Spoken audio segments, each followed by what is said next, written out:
The 1800s, a century with lots of development and technological innovations along with conflict and vast social changes. We have so many clues from this particular century. Today we're going to explore the strange events of the 1800s. I'm no sorcerer, but I'll gladly test your steel, old friend. So the first event we'll look at is the Napoleonic Wars, 1803 to 1815. At least that's what the official history tells us. The Napoleonic Wars are interesting because we start the century off with a vast series of conflicts, primarily centered in Europe, although it should be noted that these conflicts occurred across the land and the sea. Indeed, if you ever watched Master and Commander, that ship battle was set around South America. We see many different depictions, though, of Napoleon, and in the past, the channel explored the concept of Napoleon being some sort of reset commander who decided to go against the grain and try to establish himself as a leading authority figure.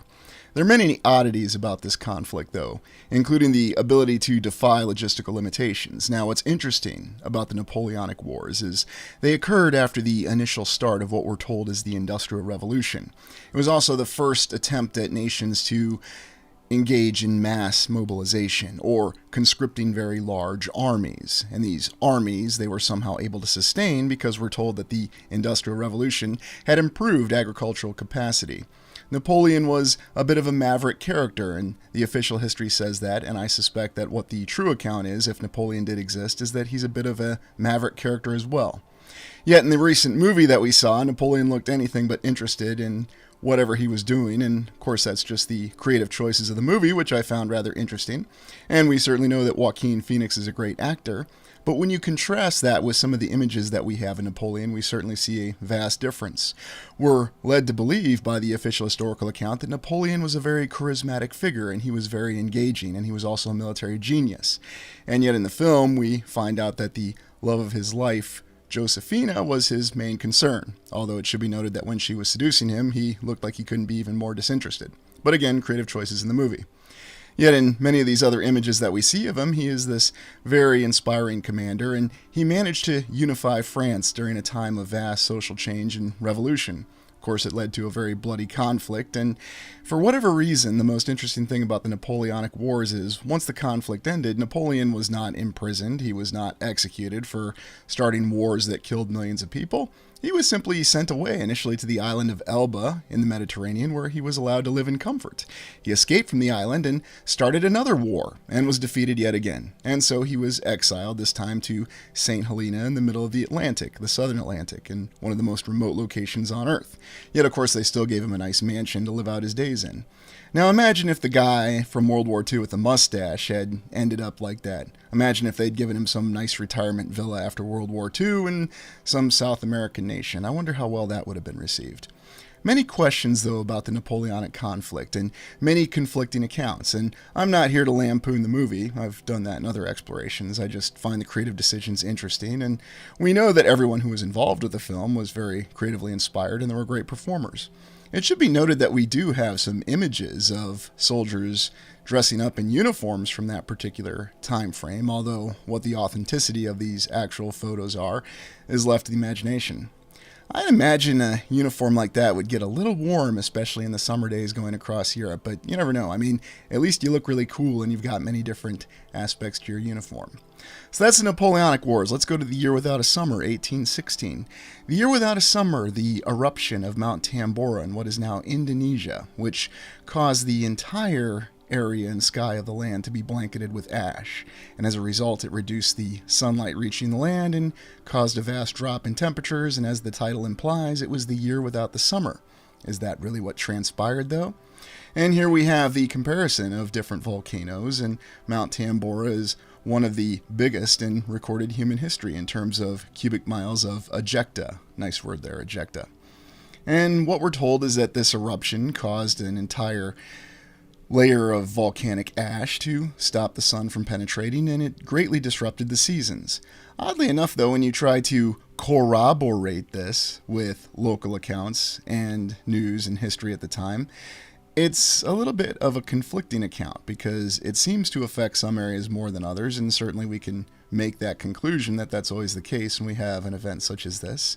There's different aspects of artwork, and it should even be noted that this Year Without a Summer even influenced Mary Shelley to tell her little story about Frankenstein, which endures to this day. What really transpired, though, with this Year Without a Summer? Is this exactly what happened and why? Or was this because of other causes and other events? Is this because this eruption was actually something else that happened that changed the nature of the landscape? Indeed, one of the recurring challenges that we have, according to the official history in the 1800s, is the vast changes in weather. Although what's interesting is that we're told that there was a little bit of a cold period that supposedly ended in the late 1700s, early 1800s, and yet you'll find later that we have a recurrence of cold periods throughout the entire century, from 1800 to 1899. We have many paintings that show us that there were great hardships as a result of this Year Without a Summer. We're told that there were many lives lost because of famines due to the crop losses. We're also told that there were other complications. And yet, oddly enough, as I said earlier, when you try to actually compare and contrast many of these accounts that were contemporaneous from this time frame, they're very conflicting. It seems as though this disaster was felt in some areas more than others, and as I've said, there's nothing odd about that. That's entirely possible. But where the oddities come into play is some of the observations that you have of what was really occurring at that time. Changes of observations in the sky, changes of actual crop yields, and the true effect of this Year Without a Summer. One thing that's interesting is you would think that this would have a great crippling effect on the nascent United States as a nation, as the United States had just come out of the War of 1812 and was still a relatively new nation. And yet, it does not appear to have been negatively affected by this Year Without a Summer. What do you think this event was, and what was really going on, and why do we have so many conflicting accounts?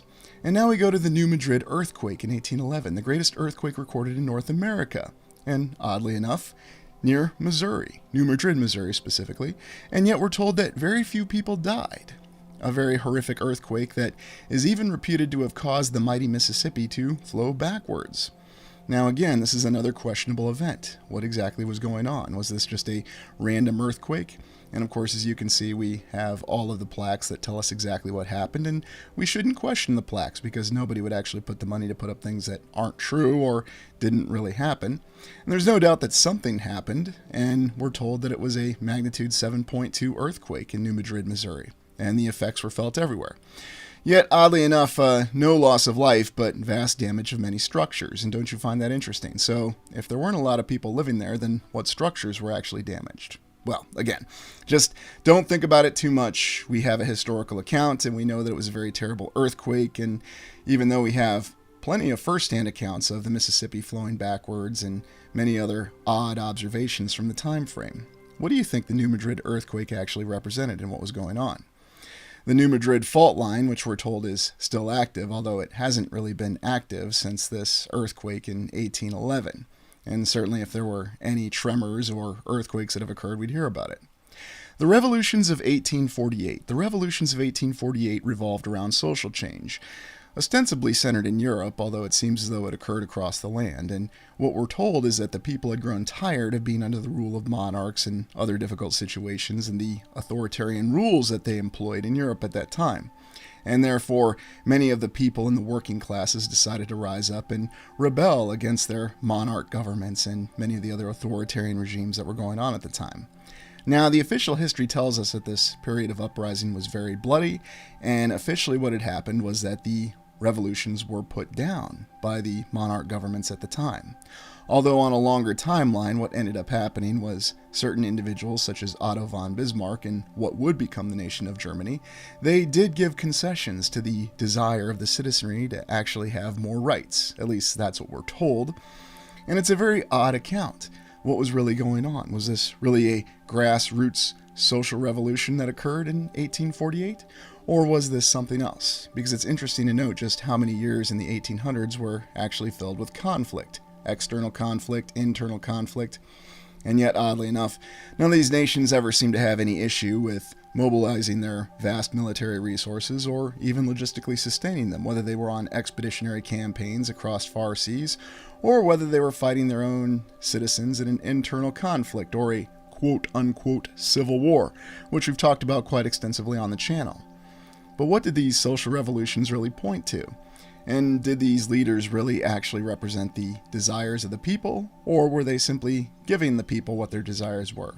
The revolutions were put down, but since they were called revolutions over a long enough timeline, they were considered successful. So even in the historicity of these social revolutions of 1848, we have a conflicting account. The governments prevailed and put down the armed insurrection, as it were, but the desires and the aims of the people to actually achieve a greater set of freedoms, or let's be honest, it was actually liberties that they were looking for, because when you operate in a society, you only have liberty, you don't actually have freedom. And they had achieved some of the liberties that they were looking for. Although this didn't stop many people from emigrating to the United States from many of these nations where they felt oppression, and there were other issues that were going on. We can refer to many isolated instances of people that simply didn't have enough to sustain themselves, such as the potato famine in Ireland, and there's many other examples. The artwork from this period reflects a very brutal conflict, and we see a lot of siege battles, and we see many great assaults that gives us the impression that this was a much more brutal conflict. It's also intriguing to note some of the wondrous architecture that we have that was already available in the 1800s. It's yet another one of these major events from the 1800s that causes us to question what was really going on. The 1800s population bomb, namely in the United States. We look at how fast the population growth occurred in the United States, and we have a separate exploration on that. But across the entire lands, we're told the population didn't really grow that much. And yet, once again, you have conflicting accounts. And as we ascertain, the population of the United States itself grew over 1,000% from 1800 to 1900. And then we have certain United States cities where the population grew 200,000% in a 100-year period, such as Seattle from 1860 to 1960. So again, what was really going on? We have many accounts, especially in the United States, of vast population growth. It just feels like you're on a ride and they're constantly revising things. The orphan trains, 1850, well, did they ever really stop? That's certainly debatable. The odd thing about the orphan trains, which we've explored extensively on the channel, is it seems to be a redistribution of population, or as we speculated when we did the initial explorations, it seemed to be a diaspora of children, moving them out and spreading them out from where their original homeland actually was. Now, we're told that there were very benevolent and altruistic reasons for doing this. We had children who were stuck in the cities, although it just really seemed to apply to New York City and not all the cities on the United States eastern seaboard. There were also accounts of the orphan trains occurring in other nations across the land. And while the initial impression is that this only applied to one particular social group or nationality of children, it actually applied to all groups of children, if you do a little bit more looking and investigating in terms of what actually happened. But we have children that were spread out all across the land in many different locations, and the reason I put the question mark in terms of not knowing when this ended is who's to say that this really ended, as we still have orphans from current conflicts who get spread out to different lands. Now, it may be true that this is for an altruistic purpose, and we're legitimately trying to help these children. You can find no shortage of public broadcasting specials where they have veterans of the orphan trains who are interviewed, and they talk about how wonderful their experience was and the family that adopted them treated them very well. And I have no doubt that that's the case, but it's just odd that we have this very positive image of children that were in many cases taken from their families, their rightful families, as there's many cases of the one parent that was still alive in the 1800s, and the children were taken away from them and then sent around to other areas in the country. Was there something much more insidious going on? And the orphan trains is another one of those great examples from the 1800s that there seemed to be a lot more going on than what the official history tells us. One of the real purposes of this exploration, though, is I'm looking to detail some of the evidence that we have in the mainstream account that enables us to construct our theories in terms of what really happened. Now, at the end of this exploration, I'm going to go back and I'm going to say exactly what the mainstream tells us in terms of doing this, because only two types of people are allowed to really ascertain what's actually going on in the land, and those people are scientists and historians. They're the only ones who can tell you if you're in a conspiracy, and you may get spun around and thrown around and you're not really sure what's going on. Victoria to the USA, 1800 to 1900. In the 1800s, we had what was called the Victorian era in the United Kingdom, or Great Britain, as it were at the time, and that was the time when they said that the sun didn't set on the British Empire. And indeed, the British Army was second to none in the world, at least according to the official history. and they had a lot of ability to project military capacity across the land. Although the situation in Great Britain after the Industrial Revolution is conflicted, we have numerous accounts of child labor and very difficult labor conditions, and that was part of what led to some of the social revolutions that we talked about in 1848. We also have a very conflicted account of society. We have a great group of haves and have-nots, and this actually reached its culmination point in some of the writings of H.G. Wells when he posited that the class division would lead to separate evolutionary paths on humanity. Ah, yes, evolution. That's always a good one to consider. Where they ended up in his novel The Time Machine, the workers becoming the Morlocks, or creatures that lived underground for hundreds of thousands of years, and the Eloi, or the descendants of the people that lived the Victorian lifestyle of being the higher class. Of course, people say that H.G. Wells didn't know that the middle class would develop.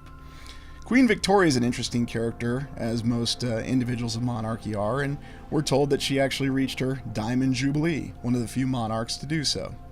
We also have many other accounts of what life was actually like during that time frame, and while you have the great Victorian parties and many well-dressed people, you also have these accounts of very unfortunate labor conditions and slums that are all over the place.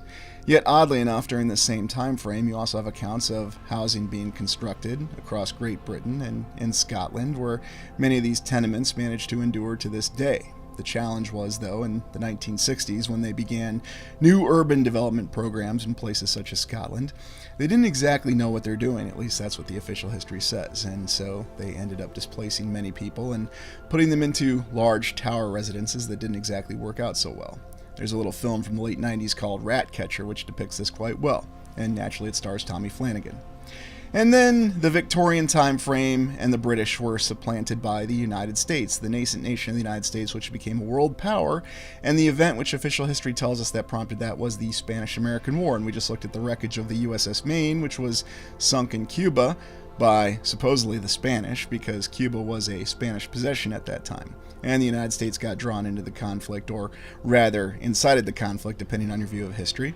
And the United States engaged in what they called a splendid little war against Spain, and as a result, Cuba was liberated from Spain and became its own nation, and the United States acquired numerous colonial possessions, even though the United States was not supposed to be a nation that was interested in acquiring colonial possessions, namely the Philippines, which would go on to play a very significant role during World War II.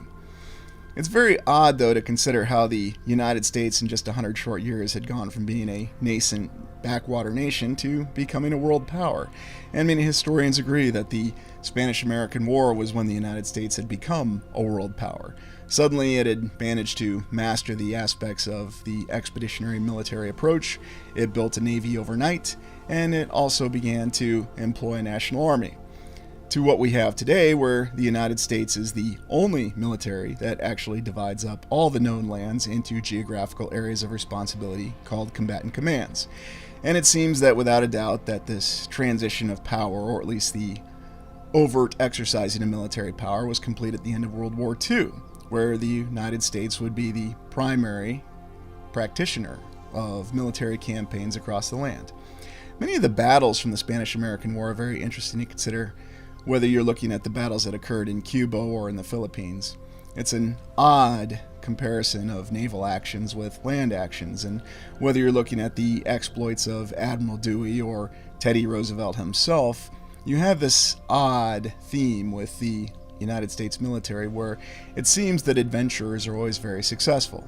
And yet you compare and contrast that with some of the earlier failed American military adventures, especially in the War of 1812. And here we have Teddy Roosevelt himself giving a very rousing speech to one of the oddities that occurred after the Spanish-American War, the Great White Fleet. The Great White Fleet was supposed to be a showcase of the new American military power, at least in the Navy, and we're told that Teddy Roosevelt, the President of the United States, and whose face adorns Mount Rushmore to this day, was a proponent of utilizing naval power. And indeed, naval power was considered one of the most threatening aspects to world peace, as there was the Washington Naval Treaty. Again, this is all the official history. Although isn't it odd that many of these treaties merely serve to encourage, or at least we're told encourage, more innovative approaches to military problems. Perhaps the most interesting aspect, though, in the change of power from the United Kingdom or Great Britain to the United States is just how seamlessly it seemed to happen. And you can really look closely at the development from the Spanish-American War in 1898 to the end of World War II in 1945, and really look at the official strength of the Navy and the military, and then also in what geographical areas both the nations were applied in. It went from the sun never sets on the British Empire to the sun never sets on the presence of the United States military. And whether it's a base or the vast naval presence of the United States military, that all seemed to have its incipience in the use of the Great White Fleet. And here you can see these were the ports of call, and isn't it odd that there weren't many ports of call in Europe at that time? Because you would think they would want to show off the Great White Fleet to nations such as the United Kingdom and Germany. And of course, we have no shortage of our great plaques that tell us exactly what happened, and the interesting historicity of the Great White Fleet, and where it was applied and where it wasn't applied. There's no shortage, though, of documentation and photographs and articles and plaques written about the Great White Fleet. It's quite intriguing. It's intriguing to think that the Great White Fleet occurred right after the World's Fairs. And now we look at technology. The technological developments of the 1800s are very intriguing. From photographs to telephone to the car, electric telegraph, the vast railway networks, especially in the United States, that the United States managed to apply more rail networks than any other nation, and x-rays, underground railroads, sewing machines, rubber tires, and of course, the public flushing toilet. So you see right there all these technological innovations in the 1800s which brought about modern life. Now, of course, we have some other looks at history that suggest that perhaps there were more technological innovations. Now, there's no official documentation of a television from the 1800s, but it should be noted that there are a lot of rumors of it. State capitals, 1800 to 1899. And we've done many explorations of state capitals, and I always find it interesting that nearly half the states in the United States still have their original state capitals from the 1800s. And they're very gorgeous and impressive buildings, and they're standing quite well to this day. And there seems to be no issue with the maintenance of these buildings, although we'll have conflicting accounts in terms of how well constructed they were. Apparently, there was no issue with building a beautiful state capitol in Denver, Colorado in the mountains in the 1800s, and it still stands to this day. We've looked at the Capitol in Connecticut, another one of the most beautiful ones, and in my humble opinion, it compares very closely with what we consider as building number one in our explorations here on this channel. But when you look across at all these different state capitals and you see the similar designs, it's intriguing to think that all these state capitals were built at the same time as many of the county courthouses across the land, with very intricate construction and great details, such as the state capitol here in Springfield, Illinois. And was Springfield the home of the Simpsons? I don't know. They made several allusions to it. We'll have an upcoming exploration on that one. There's state capitals everywhere, though, that give you the impression of great portal windows, wondrous domes, and very interesting construction material. When you go to assess it, you'll be told it's a combination of sandstone, limestone, and of course, I couldn't resist throwing in building number one, the Iowa State Capitol. Even its construction material is quite intriguing, and when you view it on the inside, you definitely get the feeling that you're not in any sort of state capitol, but you're in a palace.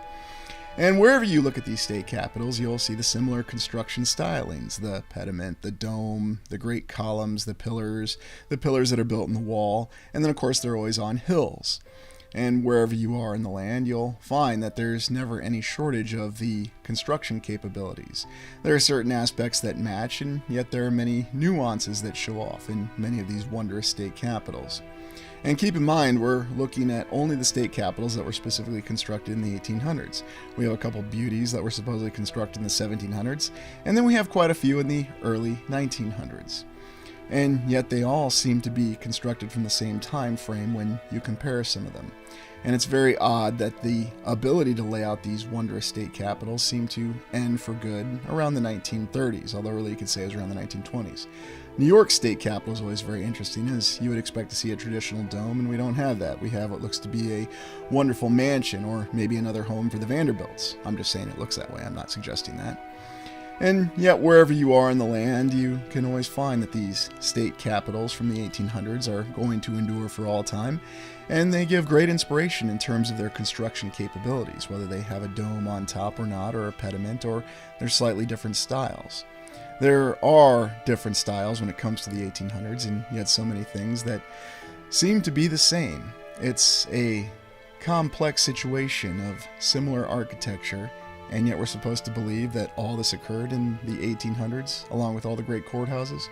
And let's not forget the wondrous state capitol in Austin, Texas, something that quite frankly exceeds the capital of the United States, not just in terms of its space, but its location, its overall beauty.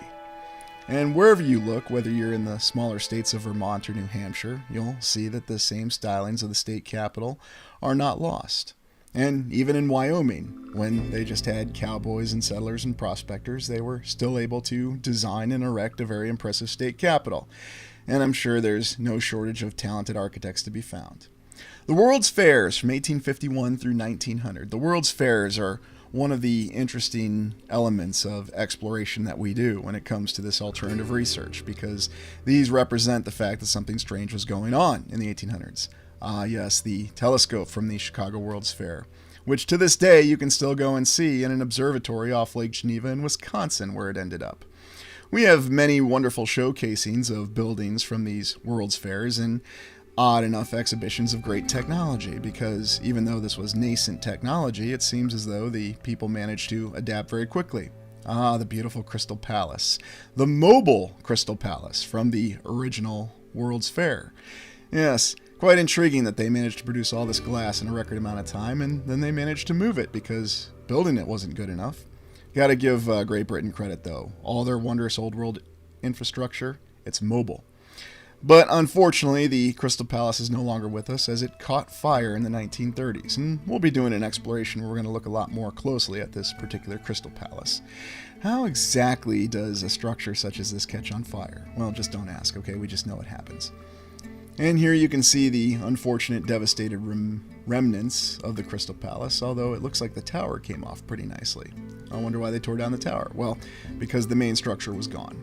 The gold rushes of 1849, 1896, gold rushes to California, gold rushes to Alaska, the Klondike, the Yukon, all the unique areas that seem to draw vast amounts of people. I wonder why we don't have gold rushes to this day. Oh, that's right, we don't need to have gold rushes. We have cryptocurrency rushes, and you can just do those from the comfort of your own computer. You don't need to get on a really uncomfortable boat and go to some unfortunate area that has no development whatsoever and no logistical capacity and decide to go prospecting for gold. And indeed, the official history tells us that no one came up successful when they were looking for gold. But we do have these interesting photos that show this vast arrival of ships in ports such as San Francisco. Now, let's just think about this. Is this exactly what's really happening? Are we really looking at all these prospectors who filled up San Francisco Bay in a very short amount of time? Or was something else being depicted here? A vast arrival of many people from some other area for another reason. And Gold Rush just happened to be a nice little way to explain it. Because even if you had a gold rush, don't you think people would be thinking about the fact that, I'm going to go to an area that is unsettled, uncivilized from my perspective, and look for gold. I mean, granted, Al Bundy did it in the 1980s, and it wasn't too successful, and it turned out that he was merely prospecting for fool's gold.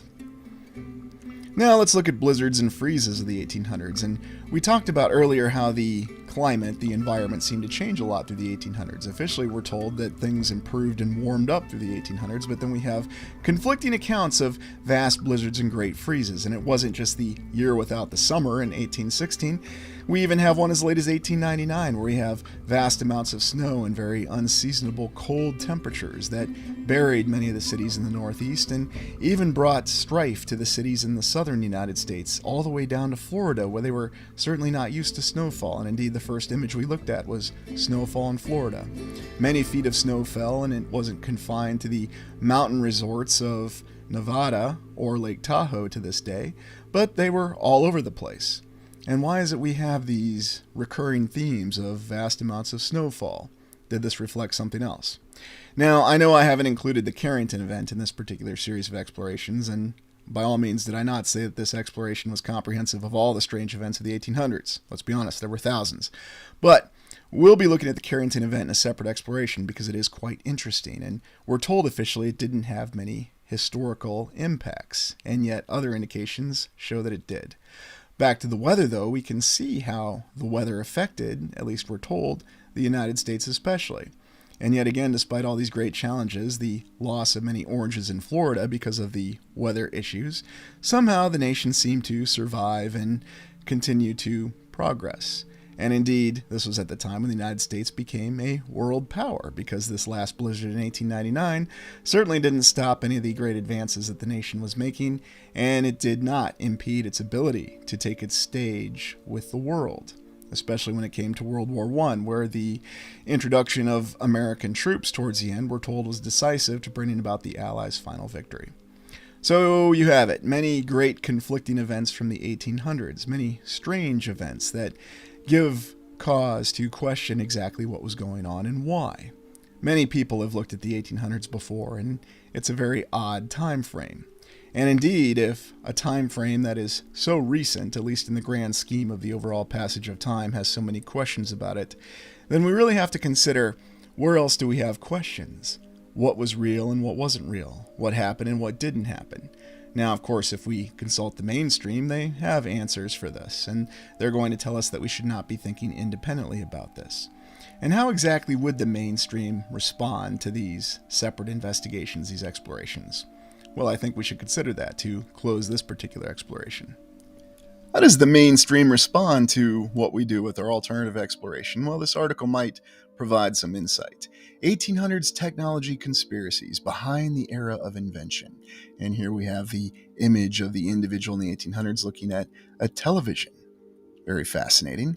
But we're told that it's known as the Age of Progress, the 1800s, the Second Industrial Revolution. I'm surprised we don't have 8 industrial revolutions, to be honest with you.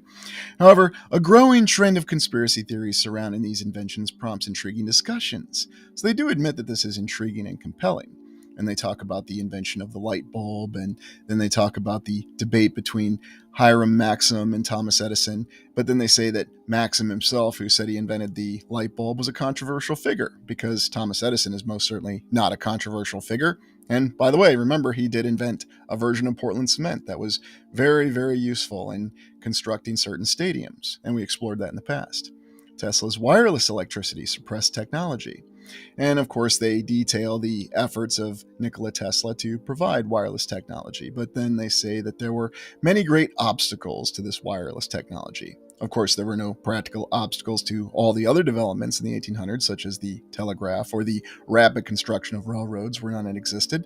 And when you can move 11,000 miles of track in 36 hours and change the gauge on it, why would there be any practical obstacles? Certainly not. The telephone patent race, and then finally our conclusion, decoding the conspiracy.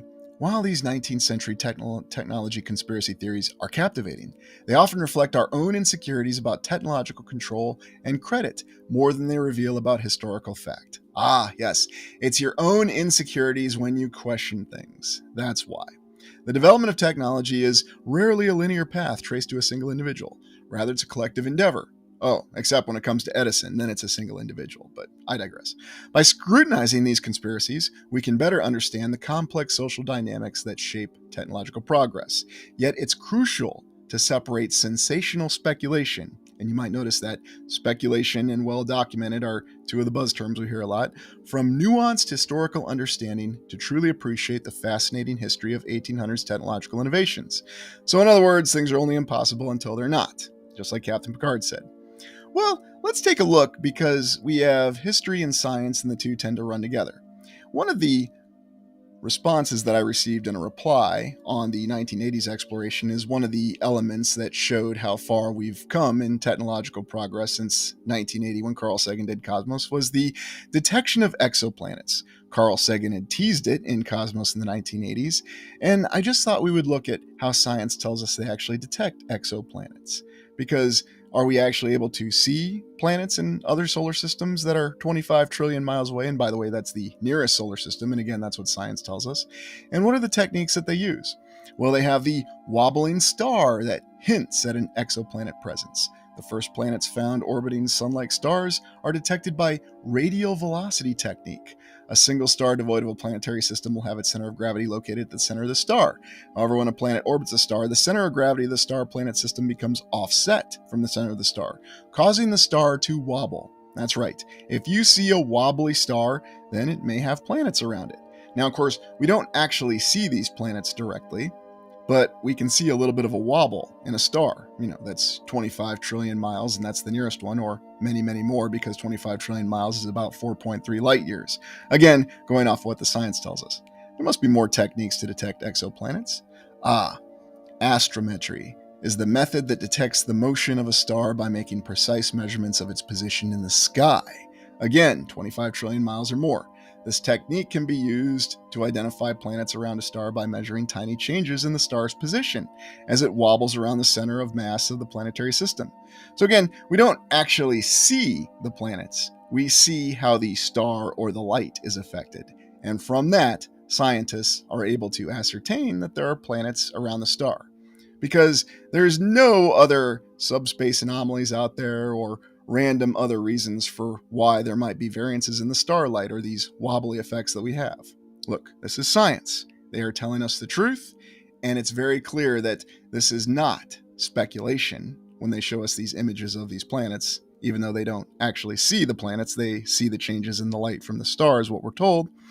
And it should be noted that this is the difference between rampant speculation, which is what we're doing when we actually question what we're told, as opposed to good science and good history. Well, thank you for joining me. Please like, comment, and subscribe.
Welcome to the Restitutor Orbis channel, and today we're going to consider the perplexing example of the Middle Ages. The Middle Ages, a 1,000-year time period in our history that we're told occurred from roughly 500 to 1500 as we understand the current chronology. We won't consider the other chronologies as we don't want to confuse this. We're looking to explain this because of the fact that we believe that our reset date occurred from 1750 to 1850. So where does the Middle Ages fit in? Where does this castle that's actually the former state capital of Louisiana fit into this? Yes, many wonderful romantic castles that appear across the landscape, to include in the New World, where there shouldn't be any castles. The Middle Ages, it inspires us with its tales of chivalry and romantic and courtly love. And yet at the same time, there are conflicting accounts of ruthless campaigns, and we're told about how life was terrifying for 98% of the population, or the peasantry. And yet at the same time, despite these many different accounts of terror mixed with romantic chivalry, we have a odd fixation with the Middle Ages. It continues in our society to this day, and we see many examples of it in our fantasy literature. Today we're going to posit some theories in terms of where the Middle Ages actually falls in our alternative history timeline. Now once more I must ride with my knights to defend what was and the dream of what could be. Officially, the Middle Ages are the period in European history traditionally dated from the fall of the Roman Empire to the dawn of the Renaissance. In the 5th century, the Western Roman Empire endured declines in population, economic vitality, and the size and prominence of cities. It was also greatly affected by a dramatic migration of peoples that began in the 3rd century. In the 5th century, these people, often called barbarians, carved new kingdoms out of the decrepit Western Empire. Over the next several centuries, these kingdoms oversaw the gradual amalgamation of barbarian, Christian, and Roman cultural and political traditions. The longest lasting of these kingdoms, that of the Franks, laid the foundation for later European states. It also produced Charlemagne, or Charles the Great, the greatest ruler of the Middle Ages. whose reign was a model for centuries to come. The collapse of Charles the Great's empire and a fresh wave of invasions led to the restructuring of medieval society. The 11th to 13th centuries marked the high point of medieval civilization. The church underwent reform that strengthened the place of the Pope in the church and society, but led to clashes between the Pope and Emperor. Population growth, the flourishing of towns and farms, the emergence of merchant classes, and the development of governmental bureaucracies were part of cultural and economic revival during this period. Meanwhile, thousands of knights followed the call of the church to join the Crusades. Medieval civilization reached its apex in the 13th century with the emergence of Gothic architecture. From nowhere, really. The appearance of new religious orders, and the expansion of learning in the university. The church dominated intellectual life, producing the scholasticism of St. Thomas Aquinas.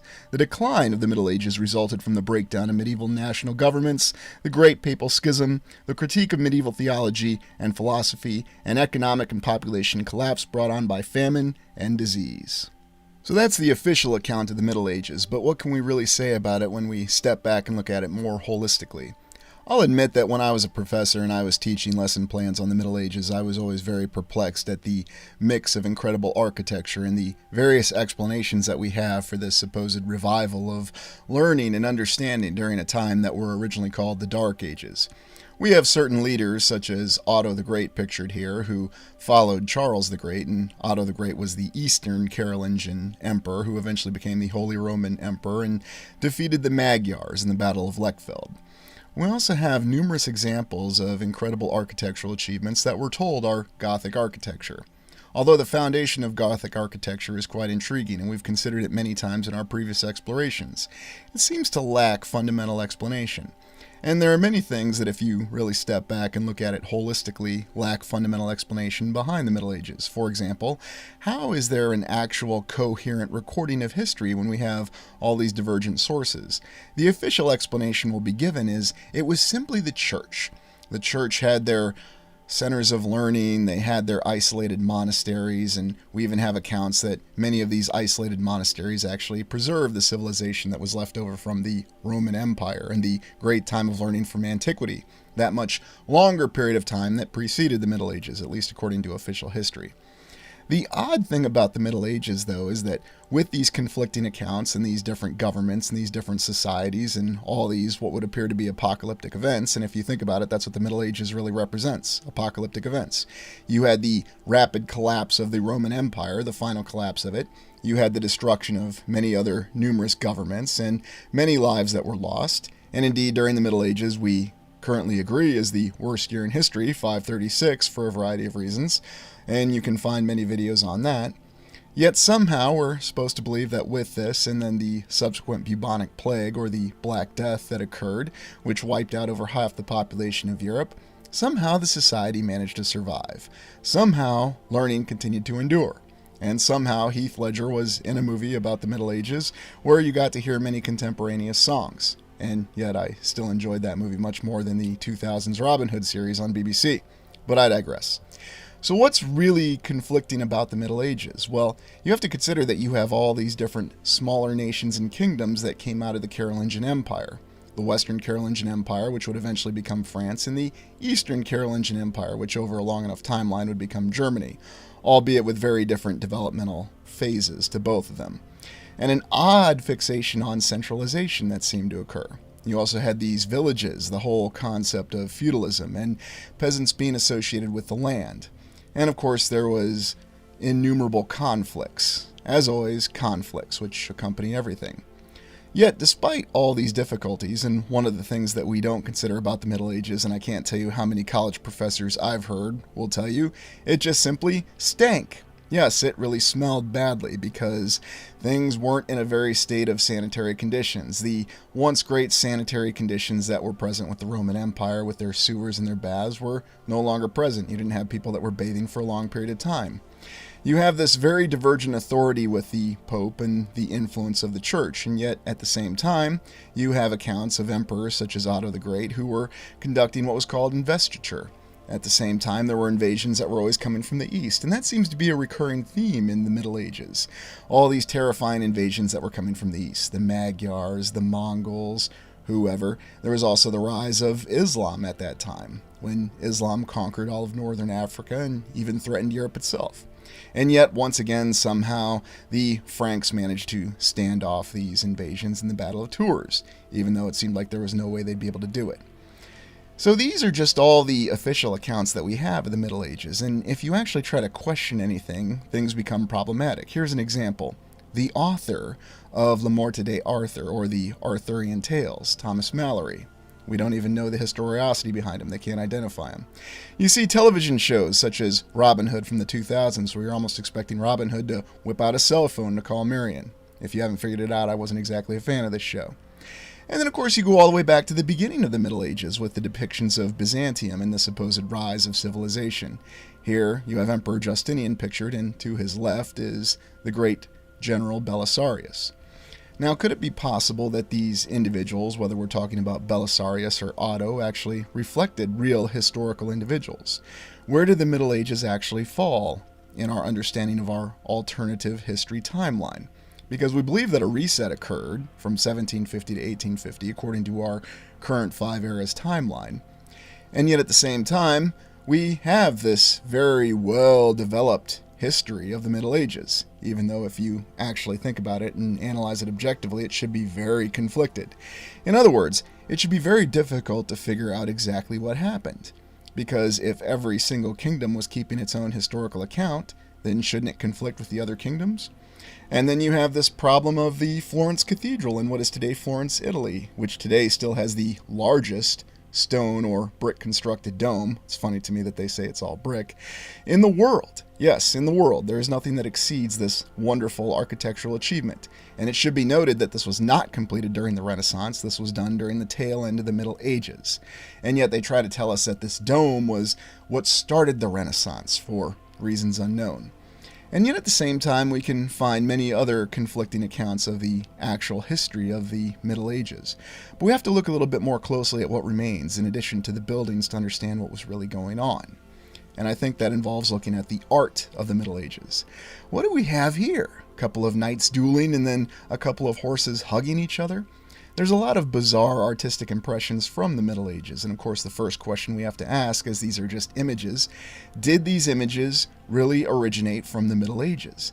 Because they give us a variety of conflicting accounts, and it's very odd when we're told that the church had a lot of power, even with the schisms, and of course we also have conflicts in that. For example, we're supposed to understand and accept that the Albigensians, the Gnostics in southern France, were completely crushed and destroyed by the Catholic Church.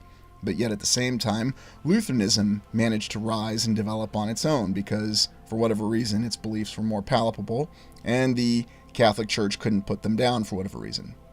In many of these works of art, though, you have strange things, hybrid creatures, odd chimeras depicted in many different ways. And it gives you the account that there's something else going on. Of course, we'll simply be told that this was merely the wild imagination at the time of a scared population. But who was really doing artwork like that at the time? Random chroniclers? Random people who were just trying to survive at the time? The interesting thing is when you look at the other civilizations that were around across the land at the same time, you also have this odd series of accounts where there appears to be this overall theme of apocalyptic doom and destruction that wasn't just afflicting Europe, but the rest of the land as well. There seemed to be odd changes within the land and the very nature of the land. There also seemed to be a variety of threats. And yet to this day we have many conflicting accounts with the Middle Ages, such as the depiction of dragons.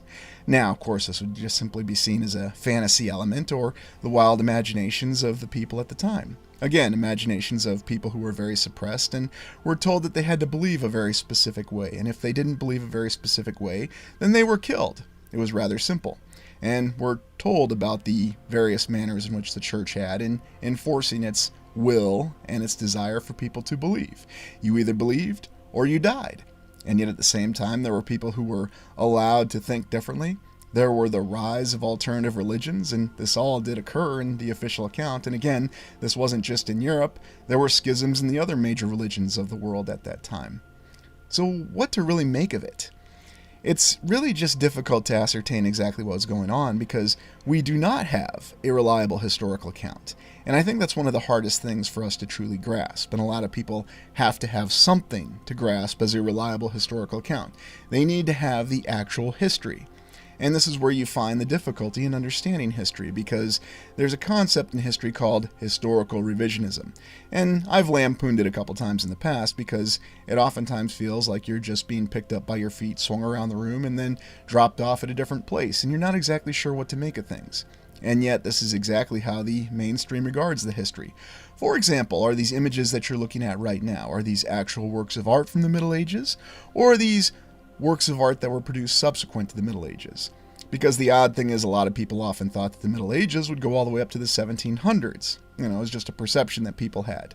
And yet at the same time, you do see a great variance in the works of art, the scope and the imagination. Now, oftentimes the explanation will be, well, this was just the Renaissance. There were many polymaths that were suddenly born out of nowhere, and they decided to start studying the forbidden texts of Greco-Roman history and looking into their society or the writings of antiquity, which if you ever watch the film or read the book The Name of the Rose, you'll see that those works were considered forbidden, because they represented a time of civilization before the civilizing facets of Christ and all the prophets that subsequently succeeded him.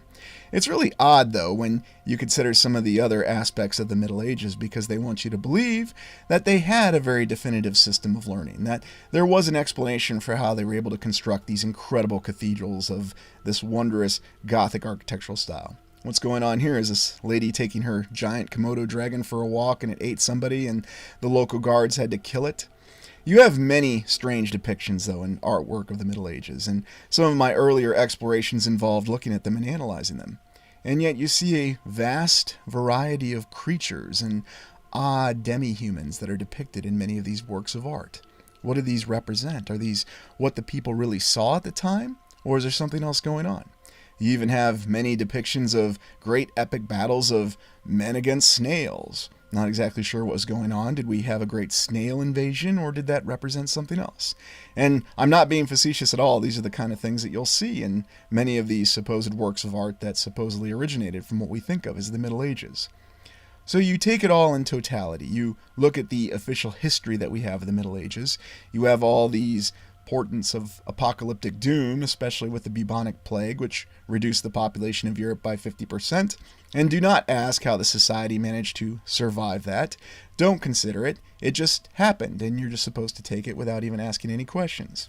Indeed, they've even gone so far now as to tell us that during the Middle Ages, even though we're told that Columbus had the revolutionary idea that the earth was round, they try to tell us in these chronicles that they all knew and believed that the earth was round. Quite interesting. Round or spherical. I mean, it's funny how those two seem to be confused, and there's even a play on that in the name on this channel. Yet you have stunning and stellar works of detailed art and sculpture, which if they were carved would take a lot of time. You also have unrelenting, unique, artistic depictions that almost show a very different people than we'd expect to see. And we have that account where the people of the Middle Ages were very worn down, that they were sick, and yet at the same time we have other depictions that show people being very healthy and very, almost dare I say, superhuman in many different ways. Here in this depiction of Joan of Arc, and the historical figure who led the French armies in a great victory in the 100 Years' War over England, and finally forced England to withdraw from northern France. Although there's conflicting historical accounts that say that Joan of Arc was merely a standard bearer. Of course, you shouldn't let that be held against anybody, because a standard bearer will win you the Medal of Honor, such as Arthur MacArthur in the Civil War. At least so we're told. The really unique thing, though, is how many different depictions that you have of artwork from the Middle Ages, and you have to look beyond Europe and see some of the depictions that came from the Byzantine Empire, as they called it, although they considered themselves the Eastern Roman Empire. Although one of the questions I always ask that got myself in trouble with many of my department chairs is, how exactly do we know that they called themselves or considered themselves the Eastern Roman Empire? Of course, they use the term Byzantium, or the Byzantine Empire, and what does that really reflect? Many odd concepts also reflected in the spiritual depictions of the Middle Ages, and sometimes people will say that these depict something else, greater technology or some sign of spiritualism that's depicted in this artwork. What do you make of this?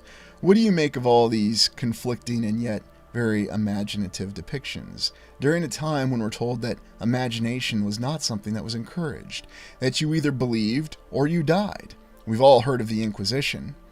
And yet at the same time, we see these wonderful mosaics, such as of Empress Theodora from the Byzantine Empire, the real power behind the throne, the real will that was behind Emperor Justinian and his desire to reconquer many lost lands in Western Europe.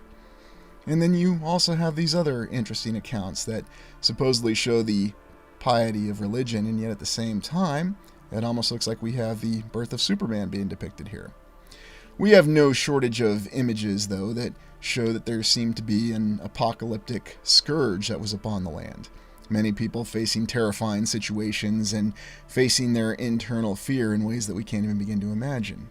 Yet you also see incredible and stunning works of art that cannot be equaled to this day, no matter how much we're reassured that we could do this with our modern machinery. And we have other reasons for why we can't replicate this.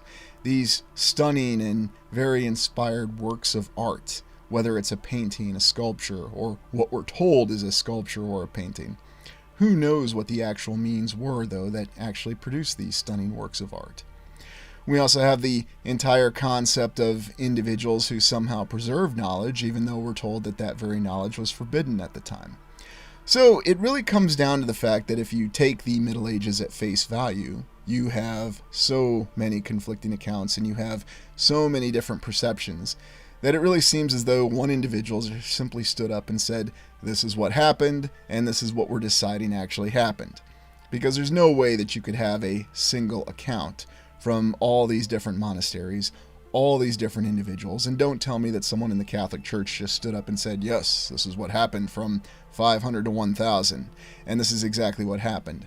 It was asking questions like this and trying to deconflict this with all the conflicting accounts that we had that initially got me into a lot of trouble with my department chair, because apparently these were questions that were not supposed to be asked. I mean, I thought they were very legitimate questions, and yet somehow history continues in our fantasy depictions of history, such as the concept of dragons. And why is it that we have a strong fantasy element in what we traditionally think of as the Middle Ages? Well, let's consider that connection of fantasy.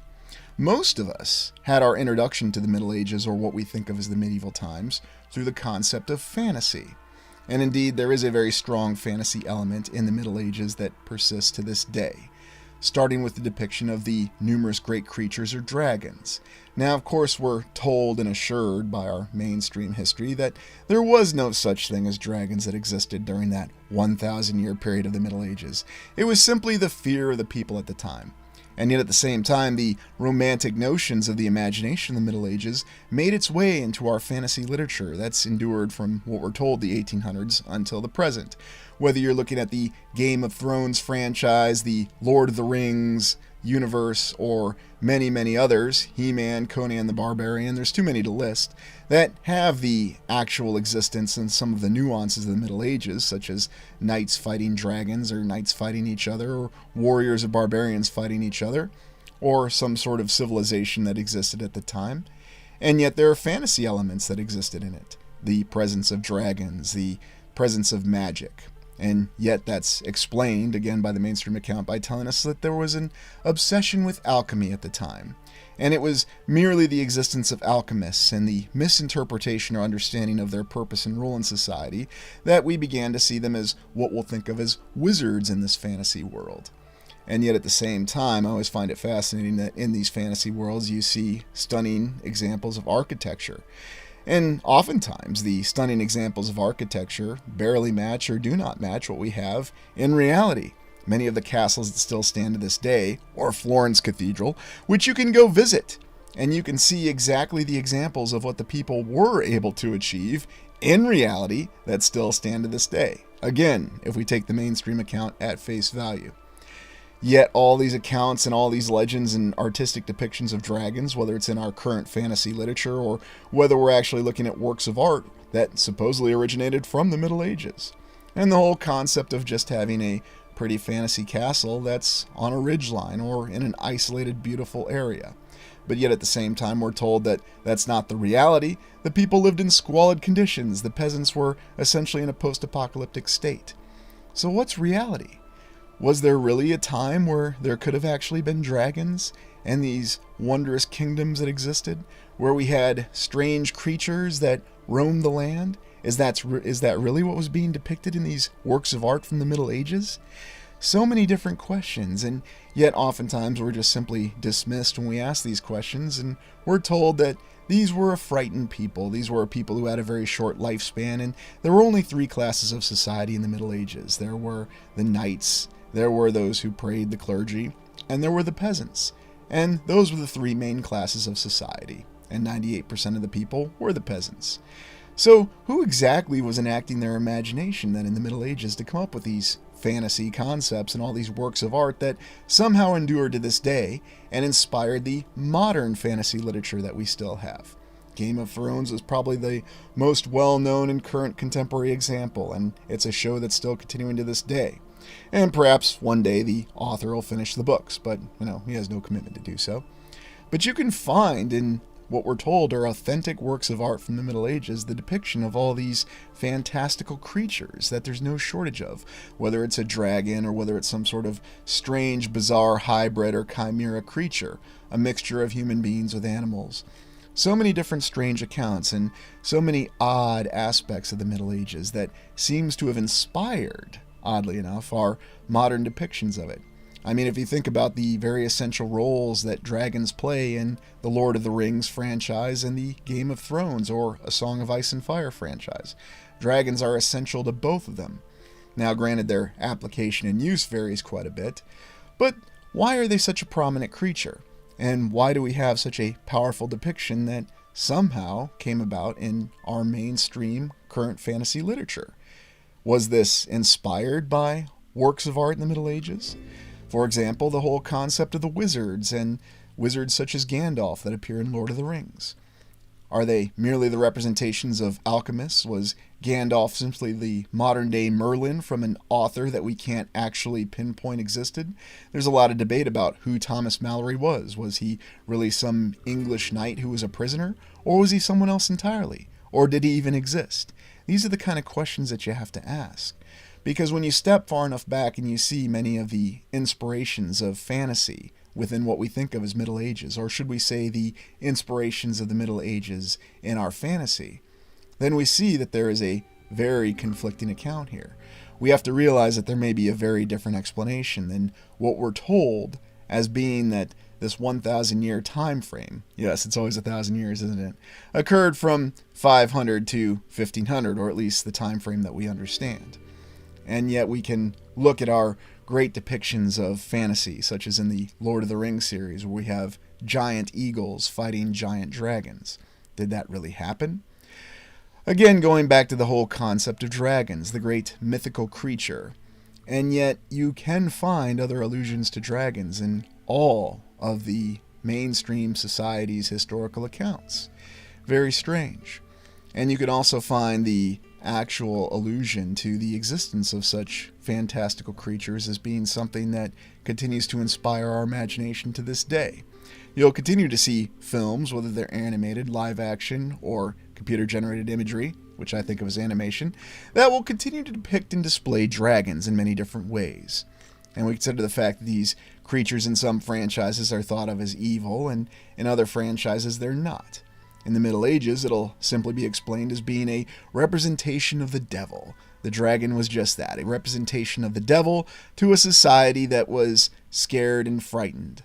And at the same time, you can find other depictions of dragons in other societies and other civilizations where you might not think that they existed.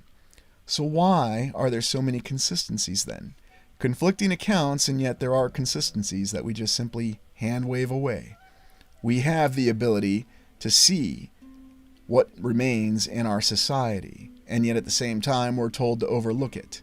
We're told what exactly happened. Because even though Joan of Arc may have stormed a castle personally, there are other historians who were never there and never saw it, who say that she was simply a standard bearer. So who exactly knows? Did some version of Joan of Arc exist in the past? I have no doubt about it. I have no doubt, though, that the story behind it may be a lot more elaborate and a lot more amazing than we'd like to believe. Because oftentimes it seems that we have these incredible tales of great heroism from the Middle Ages, and yet at the same time, they don't work their way into our modern interpretation. We're told that everyone was not really fighting for chivalry. There was no real code of honor. It's something to be disregarded. People were simply doing what was best for them. And this existence of wizards, whether it's the wondrous wizards depicted in Lord of the Rings, that's simply the product of fantasy and imagination. And alchemists, even though we say that alchemy was a proto-science, it did exist. Oddly enough, you can find depictions from Noah's Ark of dragons even being brought aboard the Ark and offloaded from the Ark. Very interesting. And so again, if we consider everything in totality, where does this Middle Ages time frame actually fall? Did this really occur before our reset time frame? It's interesting, though, when we try to fit it into our 5 eras theory where the Middle Ages may have occurred. Because we look at our 5 eras theory and we suspect that the reset occurred sometime from the years that we think of as 1750 to 1850. Although, remember that we don't know the actual timeline, and there could be an entirely different interpretation of what the years really were. So where were the Middle Ages? Did they actually start at the beginning of our contemporary era? Is everything exactly as we're told? I always consider that possibility, although I have to admit that with continued explorations, I begin to find it less and less likely. And I find that concept constantly reinforced with every exploration. Now there may be conflicting evidence, and I certainly invite you to let me know in the comments. Could the Middle Ages have actually been the beginning of the Tartarian era, or the 4th era? Could it have been an apocalyptic time that followed the reset of the 3rd era going into the 4th era? I strongly consider that possibility, especially if we consider the displacement of the fact that many of the events of the Middle Ages did actually occur. Or could they have actually been a time frame from somewhere in the Foundation eras, possibly right after the reset of the 1st to the 2nd era, or the reset of the 2nd to the 3rd era? Because there is a recurring theme within the Middle Ages that there seems to be an apocalyptic event that recently transpired. Now, of course, we'll be told it was the fall of the Roman Empire, but what if it was the fall of one of the pre-existing civilizations from the 3rd era going into the 4th era? And I strongly suspect that's exactly what it was.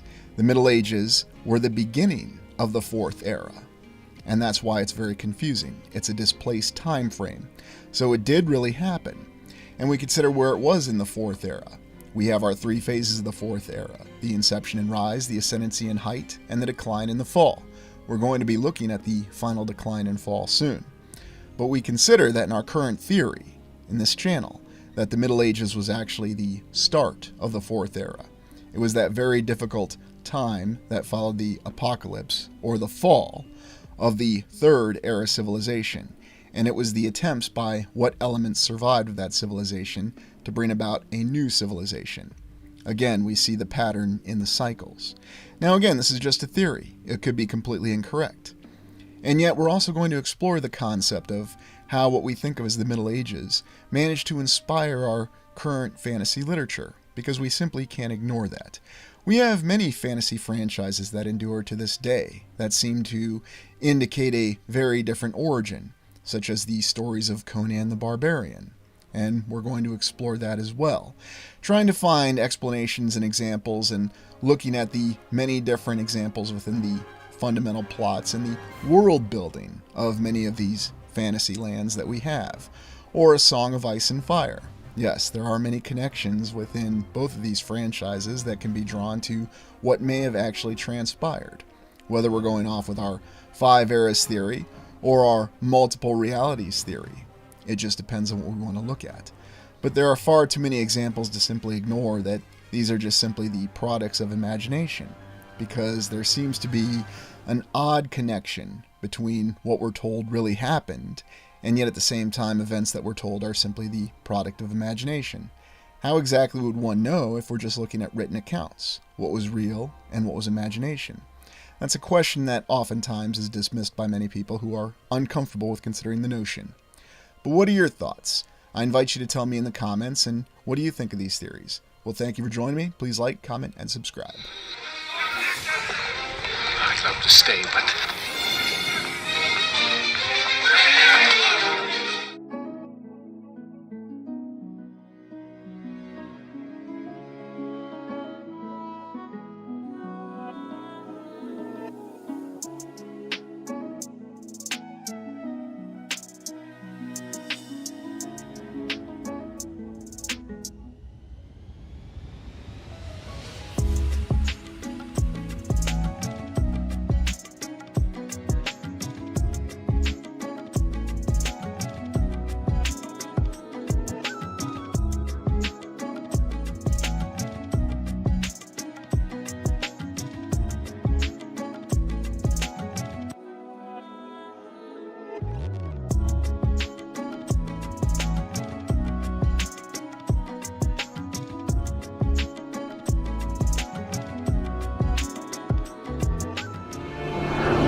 Once more I must ride with my knights to defend what was and the dream of what could be.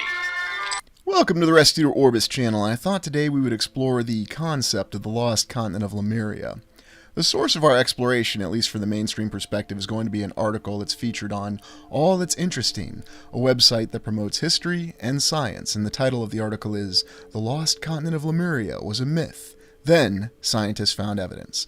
And since this is a website that promotes history, science, we know that everything they tell us is absolute truth and absolute fact. In any event, I want to use it as the primary source for establishing our mainstream perspective, and then we're going to posit some theories at the end, as we prefer to do.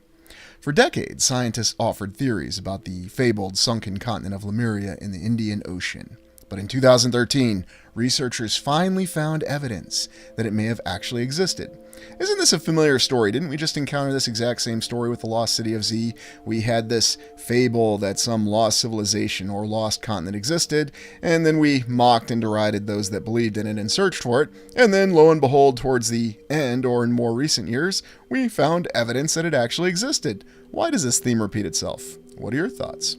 In the mid-1800s, a few scientists working from scant evidence theorized that there was once a lost continent in the Indian Ocean, and they called it Lemuria. It should be noted, though, that there are accounts that Lemuria may have existed in both the Indian and Pacific Oceans, but we're not here to quibble about details. Not yet, anyway.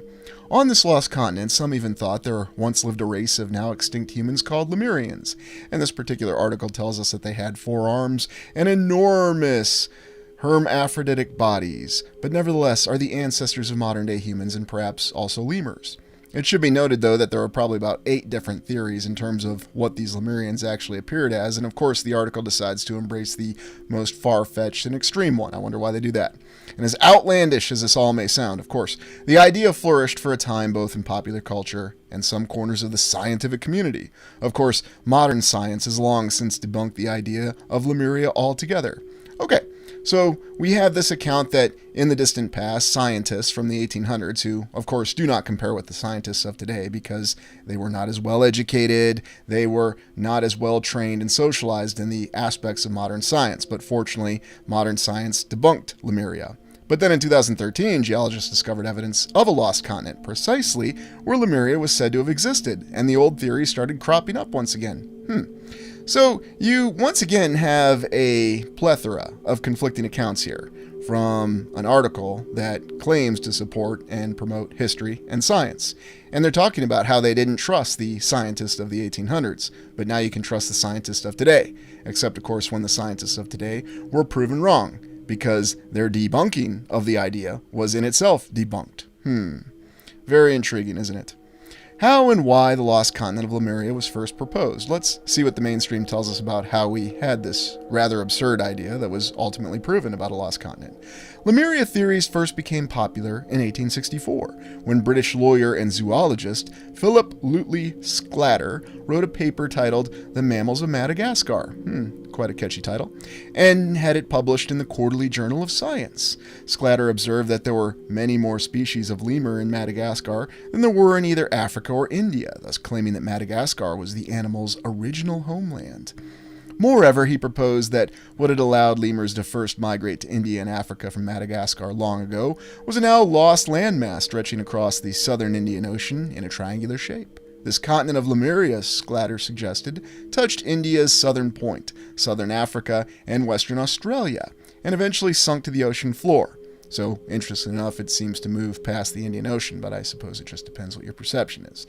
This theory came at a time when the science of evolution was in its infancy. Notions of continental drift weren't widely accepted, and many prominent scientists were using land bridge theories to explain how various animals once migrated from one place to another. A theory similar to Sclater's had even been proposed by French naturalist Etienne Geoffroy Saint-Hilaire, sure I'm not pronouncing that properly, 2 decades earlier. Thus, Sclater's theory gained some traction. Theories about Lemuria grow more complex and bizarre. Ah yes, leave it to mainstream scientists to tell us what's more complex and bizarre. Soon, other noted scientists, obviously not of the properly socialized type, and authors took the Lemuria theory and ran with it. Later in the 1860s, German biologist Ernst Haeckel began publishing work claiming that Lemuria was what allowed humans to first migrate out of Asia, believed by some at the time to be the birthplace of humanity. and into Africa. I always found it interesting how we seem to be so certain about what the actual birthplace of humanity is, but I digress. Haeckel even suggested that Lemuria, aka Paradise, may have been the very cradle of humankind itself, as he wrote in 1870, "The probable primeval home of Paradise is here assumed to be Lemuria, a tropical continent at present, lying below the level of the Indian Ocean, the former existence of which in the tertiary period seems very probable from numerous facts in animal and vegetable geography." Very striking.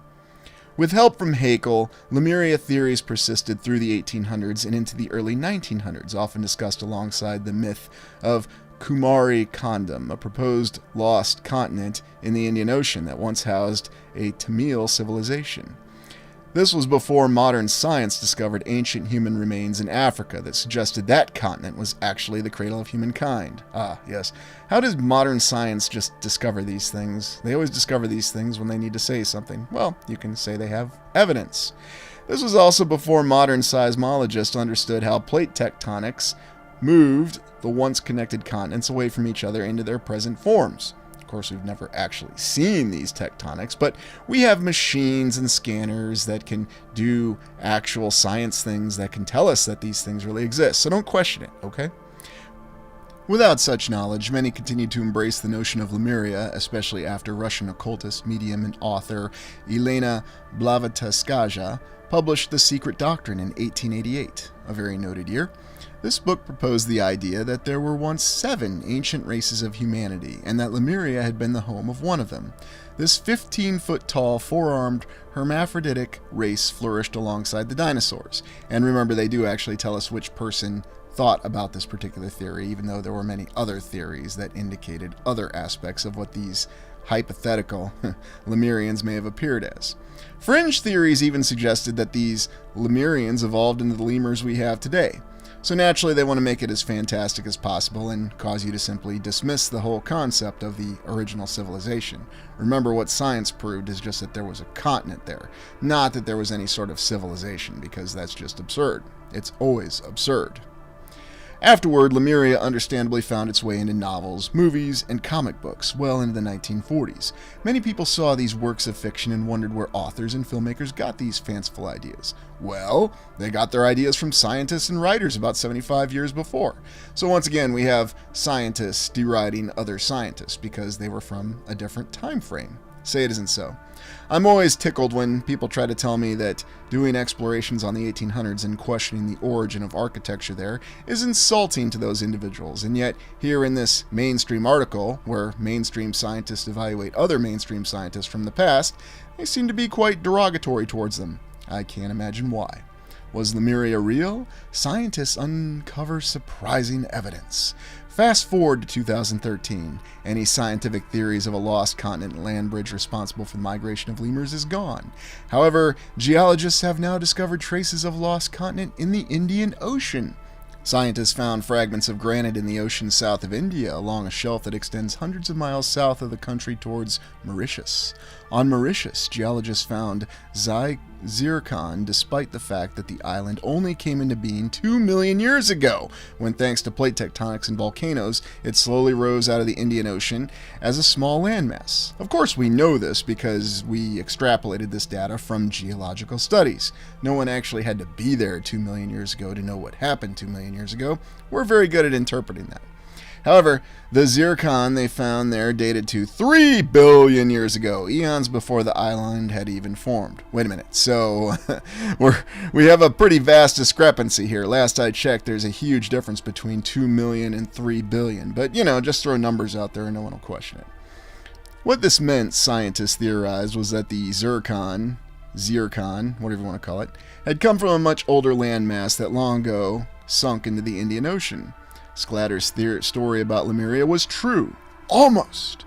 Rather than call this discovery Lemuria, geologists named the proposed lost continent Mauritia. Once again, playing the name game. Based on plate tectonics and geological data, Mauritia disappeared into the Indian Ocean around 84 million years ago, when this region of Earth was still turning into the shape it holds today. And while this generally lines up with what Sclatter had once claimed, the new evidence puts the notion of an ancient race of Lemurians that evolved into lemurs to rest. How exactly does it do that? Mauritius disappeared 84 million years ago, but lemurs didn't evolve on Madagascar until about 54 million years ago, when they swam to the island from mainland Africa. Again, how exactly do we know this so precisely? Because we observed this. Scientists and historians agreed upon this. Okay, I don't want to question this. This is what they're telling us. Don't question it. Nevertheless, Sclatter and some of the other scientists of the mid-1800s were partially right about Lemuria, despite their limited knowledge. Yes, so once again we have modern scientists insulting the people who came before. Now, why would they do that? A lost continent didn't suddenly sink into the Indian Ocean and vanish without a trace, but long ago there was something there, something that is now gone forever. And why do we suspect that there was a lot more that was gone forever? So, in summary, we have another article, we have another mainstream science publication that you can read and evaluate yourself, where they tell us that there were theories of something that was derided and debunked. And yet then, once again, with subsequent evidence, they derided and debunked what they had derided and debunked. That seems to happen a lot. It happened with the lost city of Z and has happened so many other times. So what's really going on? What are the theories of Lemuria? Well, let's look into that. We know that Lemuria must represent either something from the 4th era, or the 3rd era, or even the 2nd era. It's hard to say for sure. We're well aware and we speculate that the timeline has been tampered with in many respects, and therefore the admission of a distant past civilization might not make a lot of sense. However, it also seems likely, though, that Lemuria is potentially of the 2nd or the 3rd era, given the fact that we're talking about an entire continent, and it's also noted that this continent was affiliated with a civilization that was apparently one of the root civilizations of which all modern civilizations are supposedly derived from. So could it be the 4th era, and survivors from the 4th era that we also call Tartaria in this particular channel? Now, that's not to say that anybody from that civilization referred to it as Tartaria, and indeed, we suspect there's a different affiliation behind that name that has nothing to do with that actual civilization. But it's not to say that there weren't successor civilizations that still survived towards the end of the 4th era, and we're going to explore that in depth. The real appeal about Lemuria, though, is that it is a full account of a baseline civilization of which all modern civilizations are derived from. And the fact that it was postulated in the 1800s, it gives me rise to believe that we have indications that there were other accounts of older civilizations. Everyone's very familiar with Atlantis, and as I've said before on the channel, Atlantis was essentially what they called Tartaria in alternative research in the 20th century.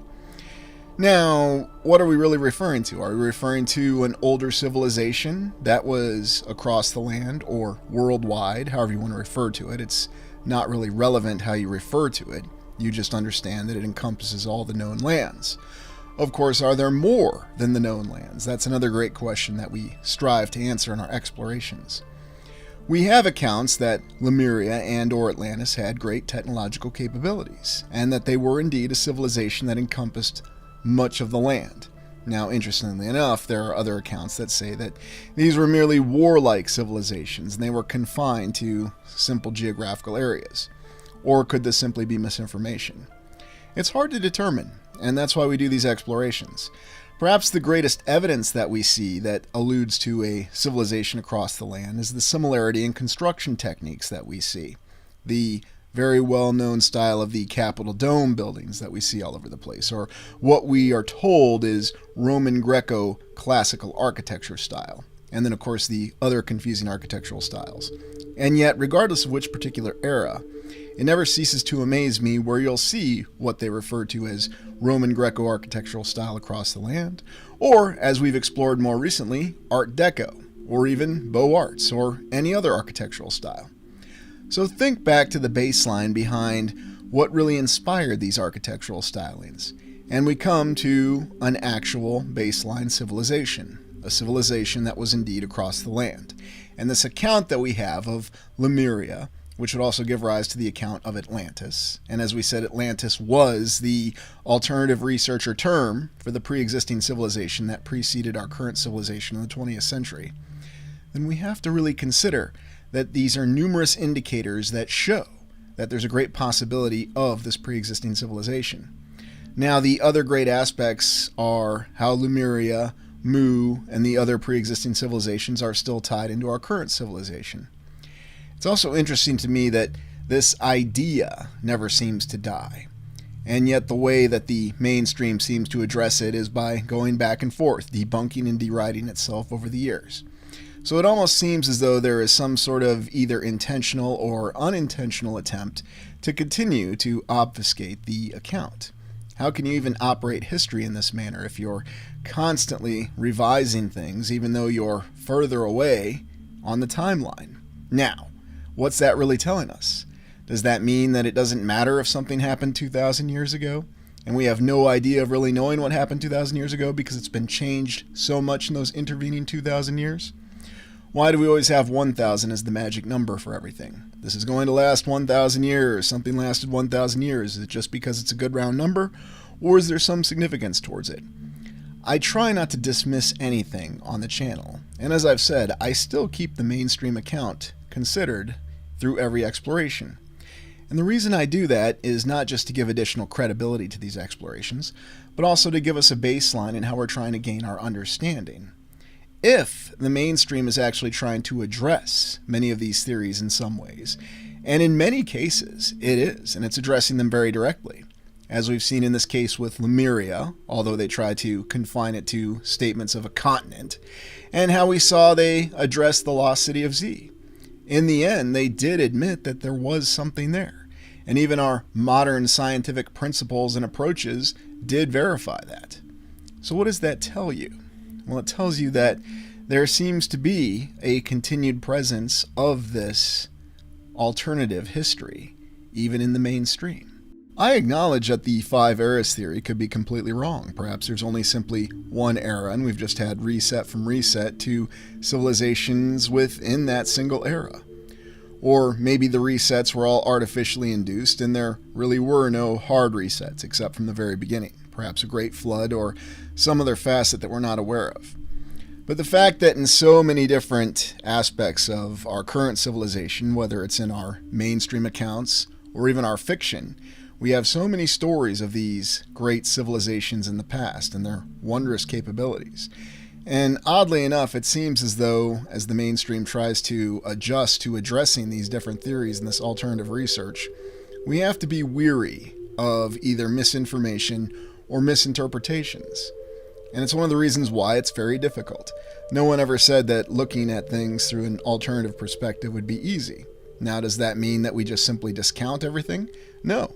In fact, I'm still under the impression that probably about 50 to 60% of what we have from the mainstream is relatively close to correct. But does that not mean that there couldn't be some very significant alterations, as we see here with the Eye of Sahara, and potentially a layout for a great city in the past, whether it was actually the city of Atlantis or some other great city in a circular format? I'm also reminded of all the LiDAR readings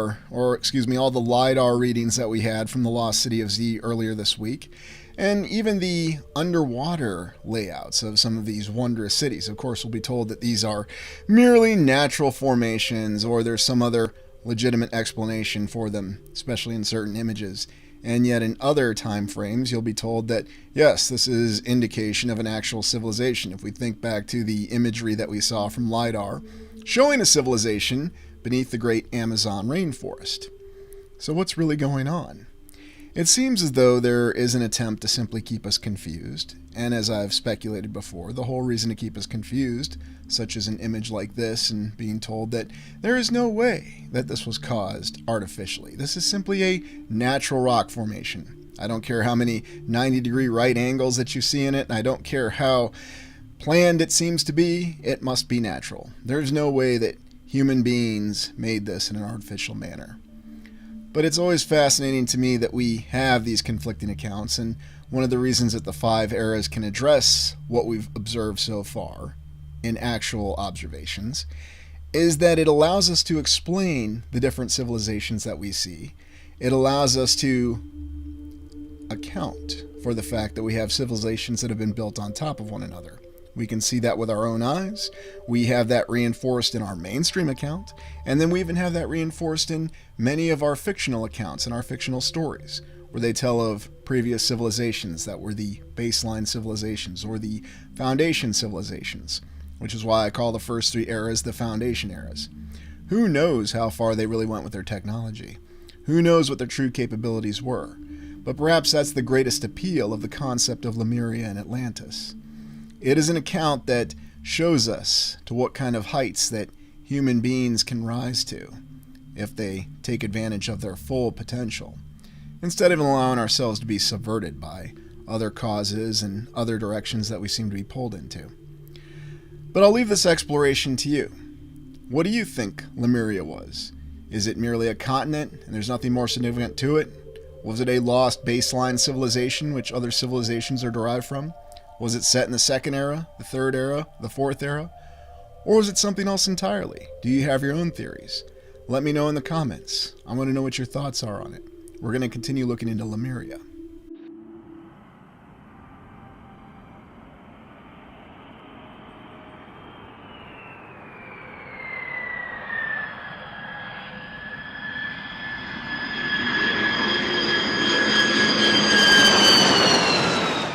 One of my hobbies is military aviation, and considering the film Top Gun Maverick, we saw an F-14 Tomcat fight two Su-57 Felons, two aircraft with over 40 years between their first flights. Very interesting. Now, we can write this off by saying this is simply a film and it's not real, but the fact that it was put into a film indicates somebody thinks it was real. At the end of the film, we saw Tom Cruise fly his own personal P-51 Mustang. It's interesting considering the development timelines between these aircraft and their capabilities. Now, one of the things that I've always been fascinated with military aircraft came back from the film The Final Countdown, a 1980 science fiction film where a U.S. aircraft carrier, a Nimitz class, went back to potentially prevent the events of Pearl Harbor. In the film, two F-14 Tomcats engaged and destroyed two Mitsubishi Zeros. Now, it should be noted that there's less development time from the first flight of the Mitsubishi Zero to the F-14 Tomcat, and it's a total curb stomp battle, as opposed to the 40 years that's between the F-14 Tomcat and the Su-57 that was featured in Top Gun Maverick. So what exactly do you make of this? Is it just because technological developments were far greater in the 20th century, and that's what we'll take on the surface of it all, or the 1900s, however you want to phrase it? Or is it because there's something else potentially going on? The P-51 Mustang was considered one of the greatest aircraft of World War II, and it was considered the height of piston engine aircraft development. And yet, it was already rendered obsolete before the end of the war, thanks to the development of the German Messerschmitt Me-262, the first bona fide jet fighter. The other thing I find very interesting is that the Germans developed the very first jet fighter in the 1940s. Only a short 40 years after flight, at least we're told according to the official account, had been invented by the Wright brothers on Kitty Hawk. Just imagine if the Wright brothers had tried to take their little glider and gone up against an Me-262 or an F-14 Tomcat, because there wasn't even 100 years of development between those two aircraft. Quite a tremendous amount of advanced technology that occurred in a very short amount of time. Now, of course, we'll be told the usual reasons. It's because of conflict, it's because of sudden developments, and of course it peaked with the development of the SR-71 in the 1960s. It's also odd, though, how military aircraft capabilities have changed since the 1960s until now. And I just wanted to present this to you and get your thoughts on this, as aviation is always an interest and a hobby of mine. What are your thoughts on this development? Well, thank you for joining me. Please like, comment, and subscribe. I'd love to stay, but...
Welcome to the Restitutor Orbis channel.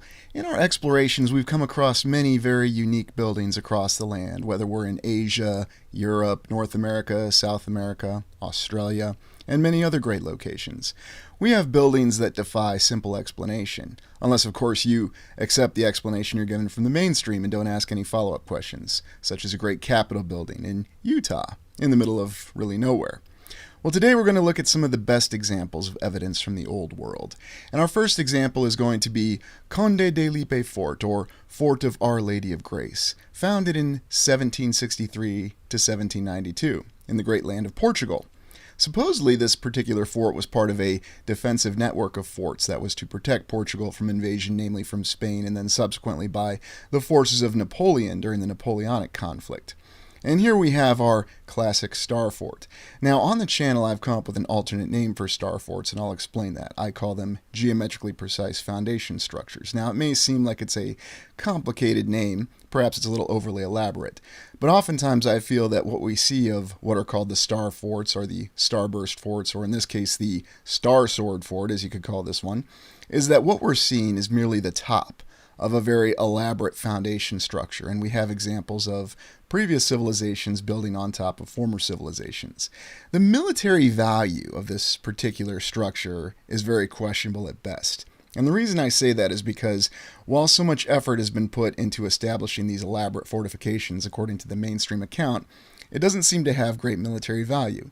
Indeed, we're told that during the Napoleonic Wars, the French marshal that was in charge of the area had no desire to actually attack the fort. He simply bombarded it.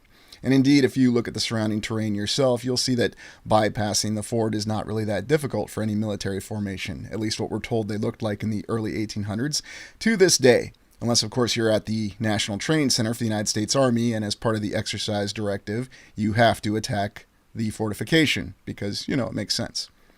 We see some very elaborate architectural stylings and geometric precision, though. And oddly enough, when you look at the Wikipedia entry for this particular fortification, you will find that there is not a single image that depict this geometric precision, or show you a very decent aerial photograph, giving you the idea of the wondrous splendor of how it's actually laid out. Now, I will say it would be very difficult if you were going to conduct an infantry assault or a dismounted ground assault on this fortification.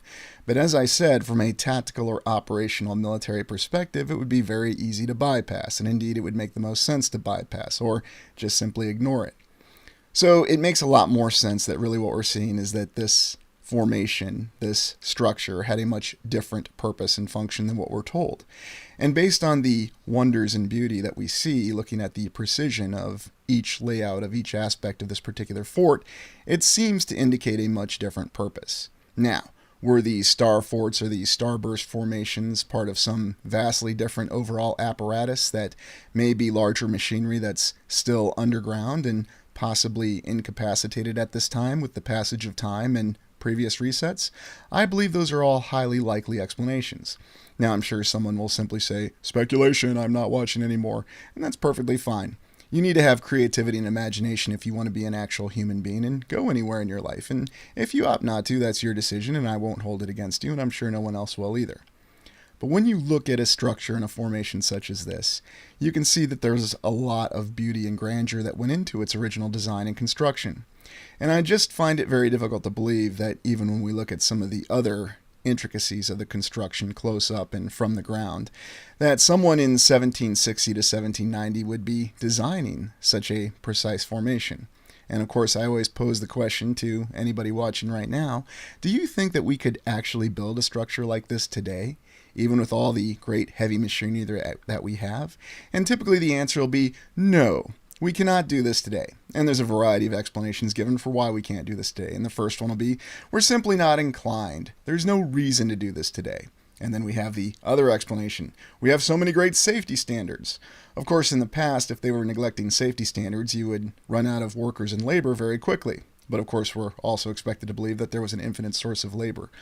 On the interior, we have a wondrous layout as well that seems to indicate the grandeur of interior constructions that we've looked at in other structures across the land.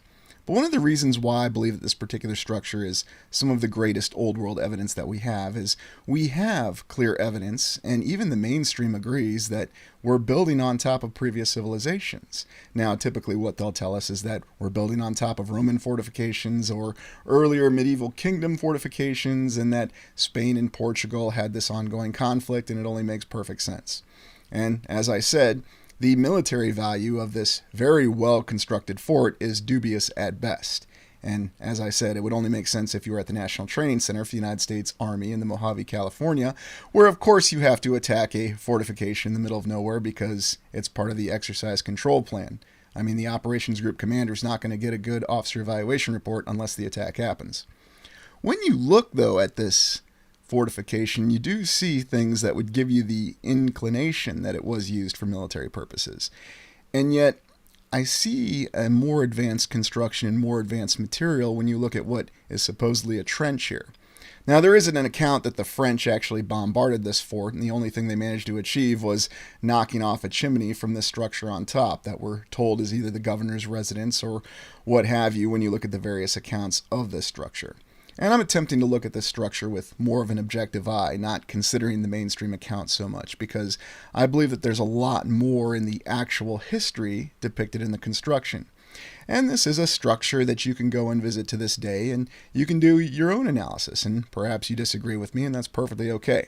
I have no issue with people taking a different account or maybe not accepting the five eras theory and believing that there's some other explanation behind this. Alternate realities, overlapping realities, nice portal window there.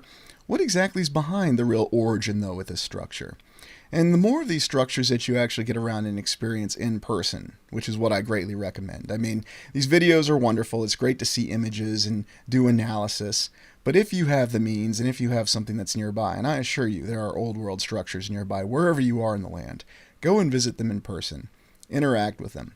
Develop your own impressions. Walk through these grand halls. Look at these archways. Notice the quality in the construction. And then compare and contrast with all the structures that we're told are more modern. Or, in summary, anything built 1960 or afterwards, at least according to the mainstream account.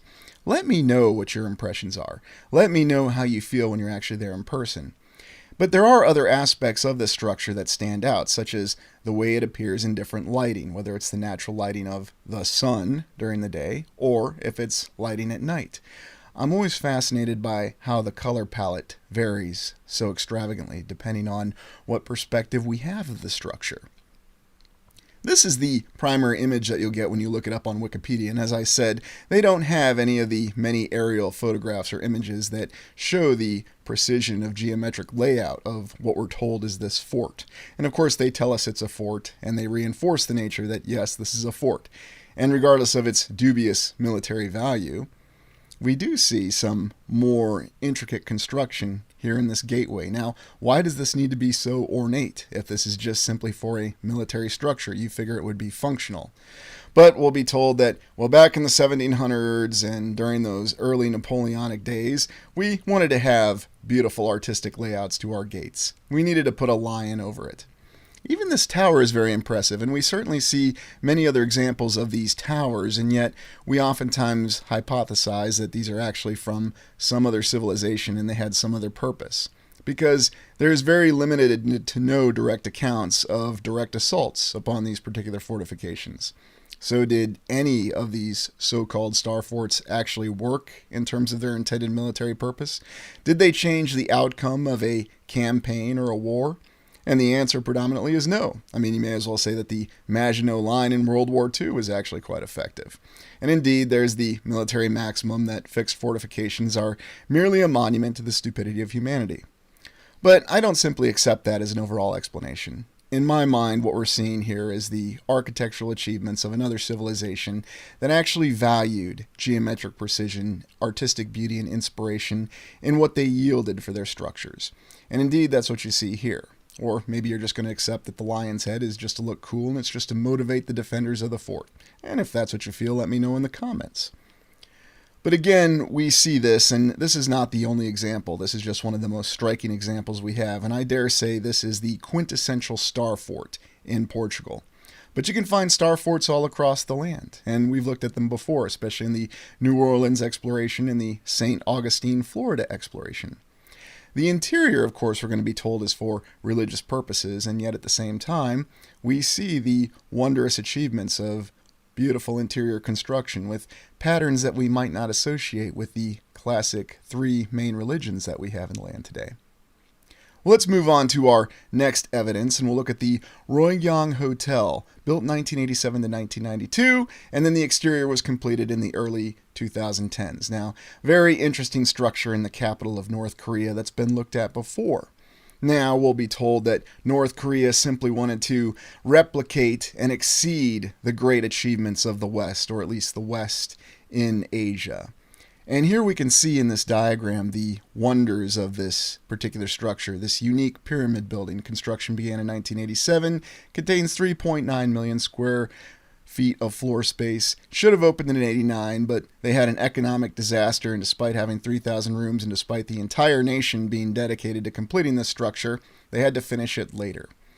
We're also told that the main structure, which we're looking at in this image, was rather flimsily constructed and it didn't hold up over time. Doesn't this sound familiar? It reminds me of many of the old world buildings that we've come across on the channel before. I mean, they even said that the Iowa State Capitol was crumbling in the early 1900s. When you look at aerials, though, you can see that this is a much more complicated building than you would initially realize. And what I find interesting about it is it's a very unique design. We don't see other buildings across the land that actually resemble this building, whether it's in the foundation or whether it's in the, dare I say, almost pyramid or triangular construction. And of course, in due time, what they did was they put glass on the outside of the building after it just sat around for a couple decades, and then they put glass on the outside of it, glass clad. And the official explanation is that North Korea was simply pulled away by its aspects of grandeur, and they decided to try to tackle a project that they simply didn't have the economic capability to complete. Although, of course, we're also told that in North Korea that there are no safety standards and that people simply live and die at the will of the dear leader over there. So if that's true, and based on what we're told on the 1800s, shouldn't they have buildings like this all over the place there? Just don't ask those kind of questions, okay? We have a very good account behind this wondrous building, and we're told that in North Korea they simply wanted to replicate this particular hotel in Singapore, because at the time this was the tallest hotel in the world at 750 feet or so forth. Looks like a giant salt shaker, or maybe someone was trying to build a Dalek there. You just need to put a little bit of a Dalek helmet and a big old suction cup on it. Imagine that being the tallest hotel. Now, this is an image that was debunked by Snoops.com that shows the hotel in North Korea with a big mountain as though it was being dug out. And Snoops.com, and I'll attach a link in the description on the video, they do some very interesting circuitous logic, and they come to the conclusion that because of a file that's no longer available, this image was produced through art and digital art. Very interesting.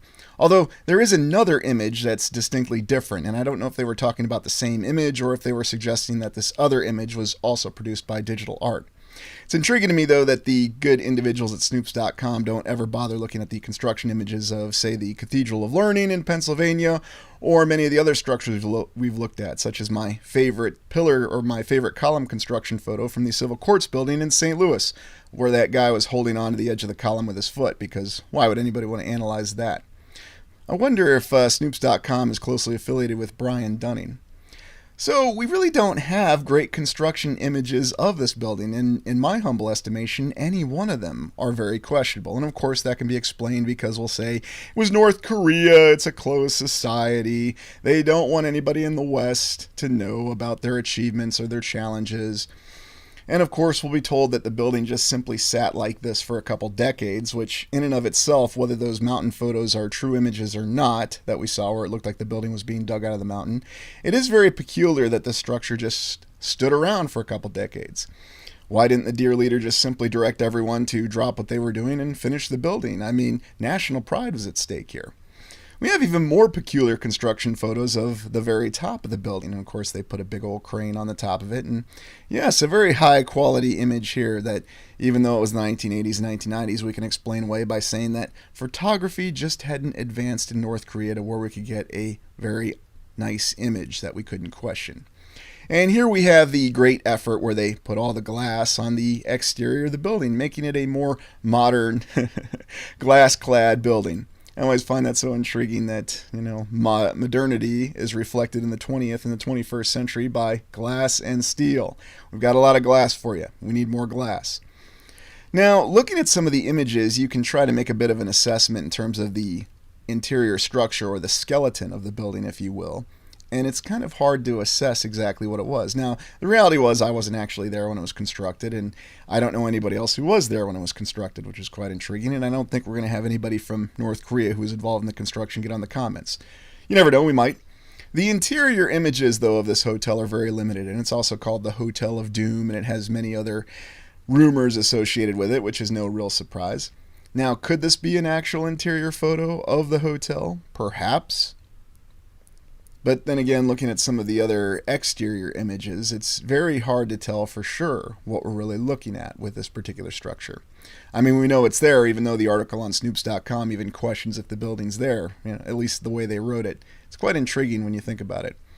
What does seem to make sense, though, is that if this was a building which was just sitting around for decades, or who knows how long for sure, they decided to clad it in glass on the outside to give it a more modern appearance. And yet we see how our modern skyscrapers are built, and you can go back to the good old 801 Grand building in Des Moines, Iowa. Many different images, though, that seem to give conflicting accounts about this building. Now, I think it's almost as though we have an intentional deception, if you will. Perhaps I'll dare say there is some erroneous information being released about this building. It feels as though we're being misled to try to derive a true account. And indeed, when you look up other interior photos with this particular hotel, you will find, and if you do a little bit of research on your own, that they're actually the interiors of other hotels supposedly in North Korea. Although, are they? It's interesting that the digital trail of information is so obfuscated. And yet Snoops.com says that that's the grand evidence to prove that what we're told about this building, or that the mountain that the building looks like it was dug out of, was actually just composed by some artist. Now, of course, we have nobody who actually stated they did this or composed digital image manipulation to achieve this. But it's very odd. It's a series of conflicting accounts. For example, is this possibly an interior image of this hotel? Or, again, is this something else? Is this another hotel? The only way to know for sure would be to actually go to North Korea and actually go and look upon this hotel and go inside of it and ascertain if these images are in fact accurate. There's a reason why, at the end of the day, I'm the biggest fan of boots-on-the-ground exploration. But it is odd that there are all these conflicting images and all these conflicting accounts from a nation that to this day we're told is closed off to the rest of the land. And yet it paints the picture of a very impressive tower that's over 1,000 feet tall with rather unique architecture. And in my humble opinion, I would say that this building, even with its lovely modern glass cladding, does exceed that hotel in Singapore, and not just in height, but also in architectural beauty. But that's just my personal opinion. Maybe you feel differently, and that's fine. Let me know in the comments. You can see, though, that this is a very impressive landmark on the skyline of the capital of North Korea. And yet we can see the efforts that they went to. We're told that it still took a long time to actually clad the exterior of the building in glass. Now, why glass? Do you think there could be some other construction material that they could use to actually clad the building? I mean, we're told that the 801 Grand building in Des Moines, Iowa is clad in some form of granite, but it seems to change every time that you look at it. And of course, if you recall the interior exploration we did on the 801 Grand building, we found that everything on the inside of it was not quite as solid as your eyes would lead you to believe. So going back to the hotel here in North Korea, who knows what the true account is? It's quite an enigma, and I think that's why it's worthy of our attention. Now, if this is indeed a building that was founded, if you will, and then modified over time, which we can say that is exactly what happened, North Korea has shown that they do have some Vegas inclinations with the way that it's lit up and used to this day. The final question I have is, why would a closed nation with a closed society want to build a magnificent hotel? Wouldn't they have a different stated purpose for the building? Oh well, no matter. Now we're going to look at corn palaces. prominent in Iowa and the Midwest in the 1800s? Yes, we go back to the 1800s when it seems anything was possible. There were no logistic limitations in the United States, and we know that there were no safety standards. Well, in Iowa, South Dakota, and a couple other Midwestern states, they decided that given the fact that they had so much time on their hands and there were no other challenges, they were going to build elaborate corn palaces. Although it should be noted that they didn't just use corn. There were accounts of using other things such as bluegrass. Yes, there's a bluegrass palace in Iowa too, not in Kentucky as one might expect. So what exactly was going on in Iowa? Well, let's just remember that Iowa was the magical land in the 1800s. I mean, they had a really sloppy capital city that they just designated in the 1850s that a teacher wrote an account about how awful it was, and they managed to transform it into a very beautiful city and build an incredible palace that they call their state capital in a limited amount of time. Well, while all that was going on and all the other courthouses that they were building across the state, and let's not forget the mental asylums that they constructed in the same time frame, they were also building corn palaces because they just had too much time on their hands. Now, this is what we would expect a corn palace to look like, and this is an alfalfa palace. Now, I could see this happening. You just throw out bales of hay, bales of alfalfa, bales of bluegrass, and you could build yourself a very impressive palace like this, and this is what we'd expect to see. But this is very much not what we see when we look at these corn palaces, these bluegrass palaces, whether we're in Sioux City, Iowa, or in the small town of Creston, Iowa, Union County, which is where the bluegrass palace was constructed. And it should be noted that Creston, down in south central Iowa, is relatively isolated, much in the same way that Cherokee, Iowa is isolated, where we saw that other mental asylum. Very intriguing, though, that farmers and people in the 1800s in Iowa would have so much time on their hands that they would decide to build these corn palaces, these bluegrass palaces. And they're the finest. You have towers, you have turrets, you have parapets.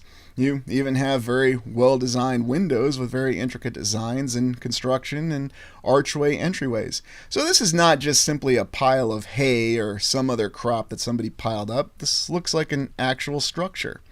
So what's really going on here? As if it's not enough, we even have portal windows on it. So did they really have all this kind of time that they could just simply do something like this? And how exactly was this done? They build a wood framework and then they just simply filled it in with whatever crop that they had, and then it held up and it stood perfectly, at least long enough to where they could get a photographer. And we're always told about how difficult photography was back in that time, to set up and actually capture images. And we see many different architectural stylings behind these corn or crop palaces, or whatever you actually want to call them. It's as though they just had nothing better to do. And my other question is, why aren't we doing corn palaces like this today? We have heavy machinery. If we could do this in the 1800s, then maybe we could do an elaborate corn palace, or maybe even an imperial corn palace. And since Iowa's so great at doing these things, they could do it at the Iowa State Fair. They could build a corn, bluegrass, and alfalfa palace today that would be beyond anything you could imagine. Maybe it'd even be 10 times the size of the Iowa State Capitol. Whether you're in Sioux City or wherever you are, you can even see that the so-called corn palace matches the actual permanent buildings in terms of construction detailings. Very intriguing. So in Iowa, not only can they build impressive state capitals that rival any palace or whatever you want to call it across the land, they can build corn palaces that rival the existing buildings they have in their own town. So what are your thoughts on this very interesting phenomenon that we have in the Midwest? And why were they so elaborate and ornate, and how exactly were they achieved? Was it just the fact that everybody had that kind of architectural know-how that they could really build complex structures with any sort of material? Who needs concrete? Who needs any of that annoying granite, sandstone, or limestone? You can just use crops, and it'll stand up long enough to where you can at least snap a picture of it. Oh, and by the way, you can have multiple stories behind all these. You can build elaborate towers. You can also invite people from across the land. And honestly, this would be a great draw for tourism. Now, as we said earlier, we know that North Korea is not in tourism, but they're still going to build the greatest hotel in the land because, well, they just want to do things. But in Iowa, it'd make a lot of sense if you could build these corn palaces today, and you've got people driving through, and you could put your little signs on the interstate, so instead of people driving through I-80 or I-35 at 80 to 90 miles per hour, they'd see a sign, "Come see the greatest corn palace." Have a little picture of it. They do have really nice rest stops in Iowa, and you could direct everybody to these corn palaces. Charge a little bit of admission, set up concessions, sell those great Iowa chops. The interiors are also very unique as well, where it seems as though there's an existing interior and they've simply slapped up corn and crops all around it. So I'm really not sure. I mean, was this just an actual idea that they were trying to draw tourism when travel was much more difficult. Well, except when it came to the World's Fairs. Travel was easy then. Here's another look at the so-called Bluegrass Palace in Creston, Iowa, and this is way down in Union County in south central Iowa, where there's really not any large cities even to this day, and it's relatively sparsely populated. They also have some very magnificent courthouses down in that area that we've looked at, so I guess if they could do the very magnificent courthouses then doing a Bluegrass Palace, that was no trouble. I enjoy the cupola on this particular one, and it's interesting how many different variations of crop palaces that we have, and I have to ask, are these really palaces or buildings made of crops, or are they made of something else? And they were just told that they were made of crops. I'm not sure. Again, wasn't there, but it's quite an anomaly that we have. And indeed, you can see some of these corn palaces, alfalfa palaces, or bluegrass palaces match some of those wondrous courthouses that we looked at across the Midwest. So again, it's very puzzling, and it's something that you cannot simply explain. Again, unless, of course, you're going to accept whatever you're told by the mainstream account. Because why wouldn't you build a bluegrass palace like this with very impressive towers, multiple stories, and stairways leading up to the multiple stories that people could actually walk on and go all the way to the top of? Watch out for that random wind that comes up in Iowa, and oh yeah, it's also known to being hit by tornadoes, but why worry about that? How much effort went into this? And why weren't farmers more concerned about ensuring that they had the same yield of crops? Well, of course, that's when we had the magical fertilizers that were developed that magically solved all the challenges of the 1800s. So were there challenges in 1800s or were there not? Very, very interesting when you try to compare that account. I mean, clearly there were no logistical challenges. Logistics just weren't a problem in the 1800s. I'm not even sure what to make of some of these interior images of these crop palaces. I mean, are we really looking at an actual structure here that's just decorated with the crop? Because that's the impression that I get. But by all means, let me know what you think in the comments, because it's very puzzling and it's not something that you can simply explain, unless, of course, you're going to take everything you see at face value. And just an example of one of the type of buildings that we tend to have in the Midwest that we're told is made out of sandstone, limestone, or that good Anamosa limestone that you could find in Iowa that they seem to be able to get everywhere at the same time. Although Stone City is nothing left to look at. But the Anamosa prison is still standing in Iowa, so visit it at your leisure. Let's go over to what used to be the Soviet Union, look at the Cathedral of Christ, the Savior in Burky, and what is now called the nation of Ukraine. I won't put the before it. And what an impressive structure here, this very pretty and unique cathedral. Now, we're told that this was destroyed, unfortunately, during World War II. Although attempts to ascertain exactly who is responsible for it, this is an image of another cathedral, another Christ of the Savior cathedral that we're told was burned down by the Soviet regime. But going back to the one that we're actually looking at, it's very difficult to find any sort of mainstream account in terms of who's responsible for the destruction. Now, we're told that there were a number of very difficult mobile armored battles that were occurring at that time in this area of the land in the Soviet Union during World War II between the Wehrmacht, the defense forces of Germany, and the Red Army. And we really don't have any determination in terms of who is responsible for the destruction of this building. And of course, it's hard to say. Oddly enough, though, we don't really have many accounts of other wondrous cathedrals or churches being destroyed by either side during the Great War. There's accounts of them being damaged, or Great War is probably not the right term, but, we have so many wars, which one is it? Is it the war to end all wars, or is it the war to make the world safe for democracy? And I remember that joke about World War III. Oops. In any event, the interiors of this very impressive structure are something that we've come to expect with some of these cathedrals, and yet I've never seen a cathedral like this in all the ones that we've looked at. And so this seems to be more evidence that what we have here is a structure that simply could not be explained. And it was a structure, therefore, that could not be allowed to endure at any cost. Because if you want to say narrative buster with this particular building, this is the quintessential building for it. You have complexities of construction, you have an impressive dome, you have towers, arches, and very intricate designs inside and out that you simply can't explain.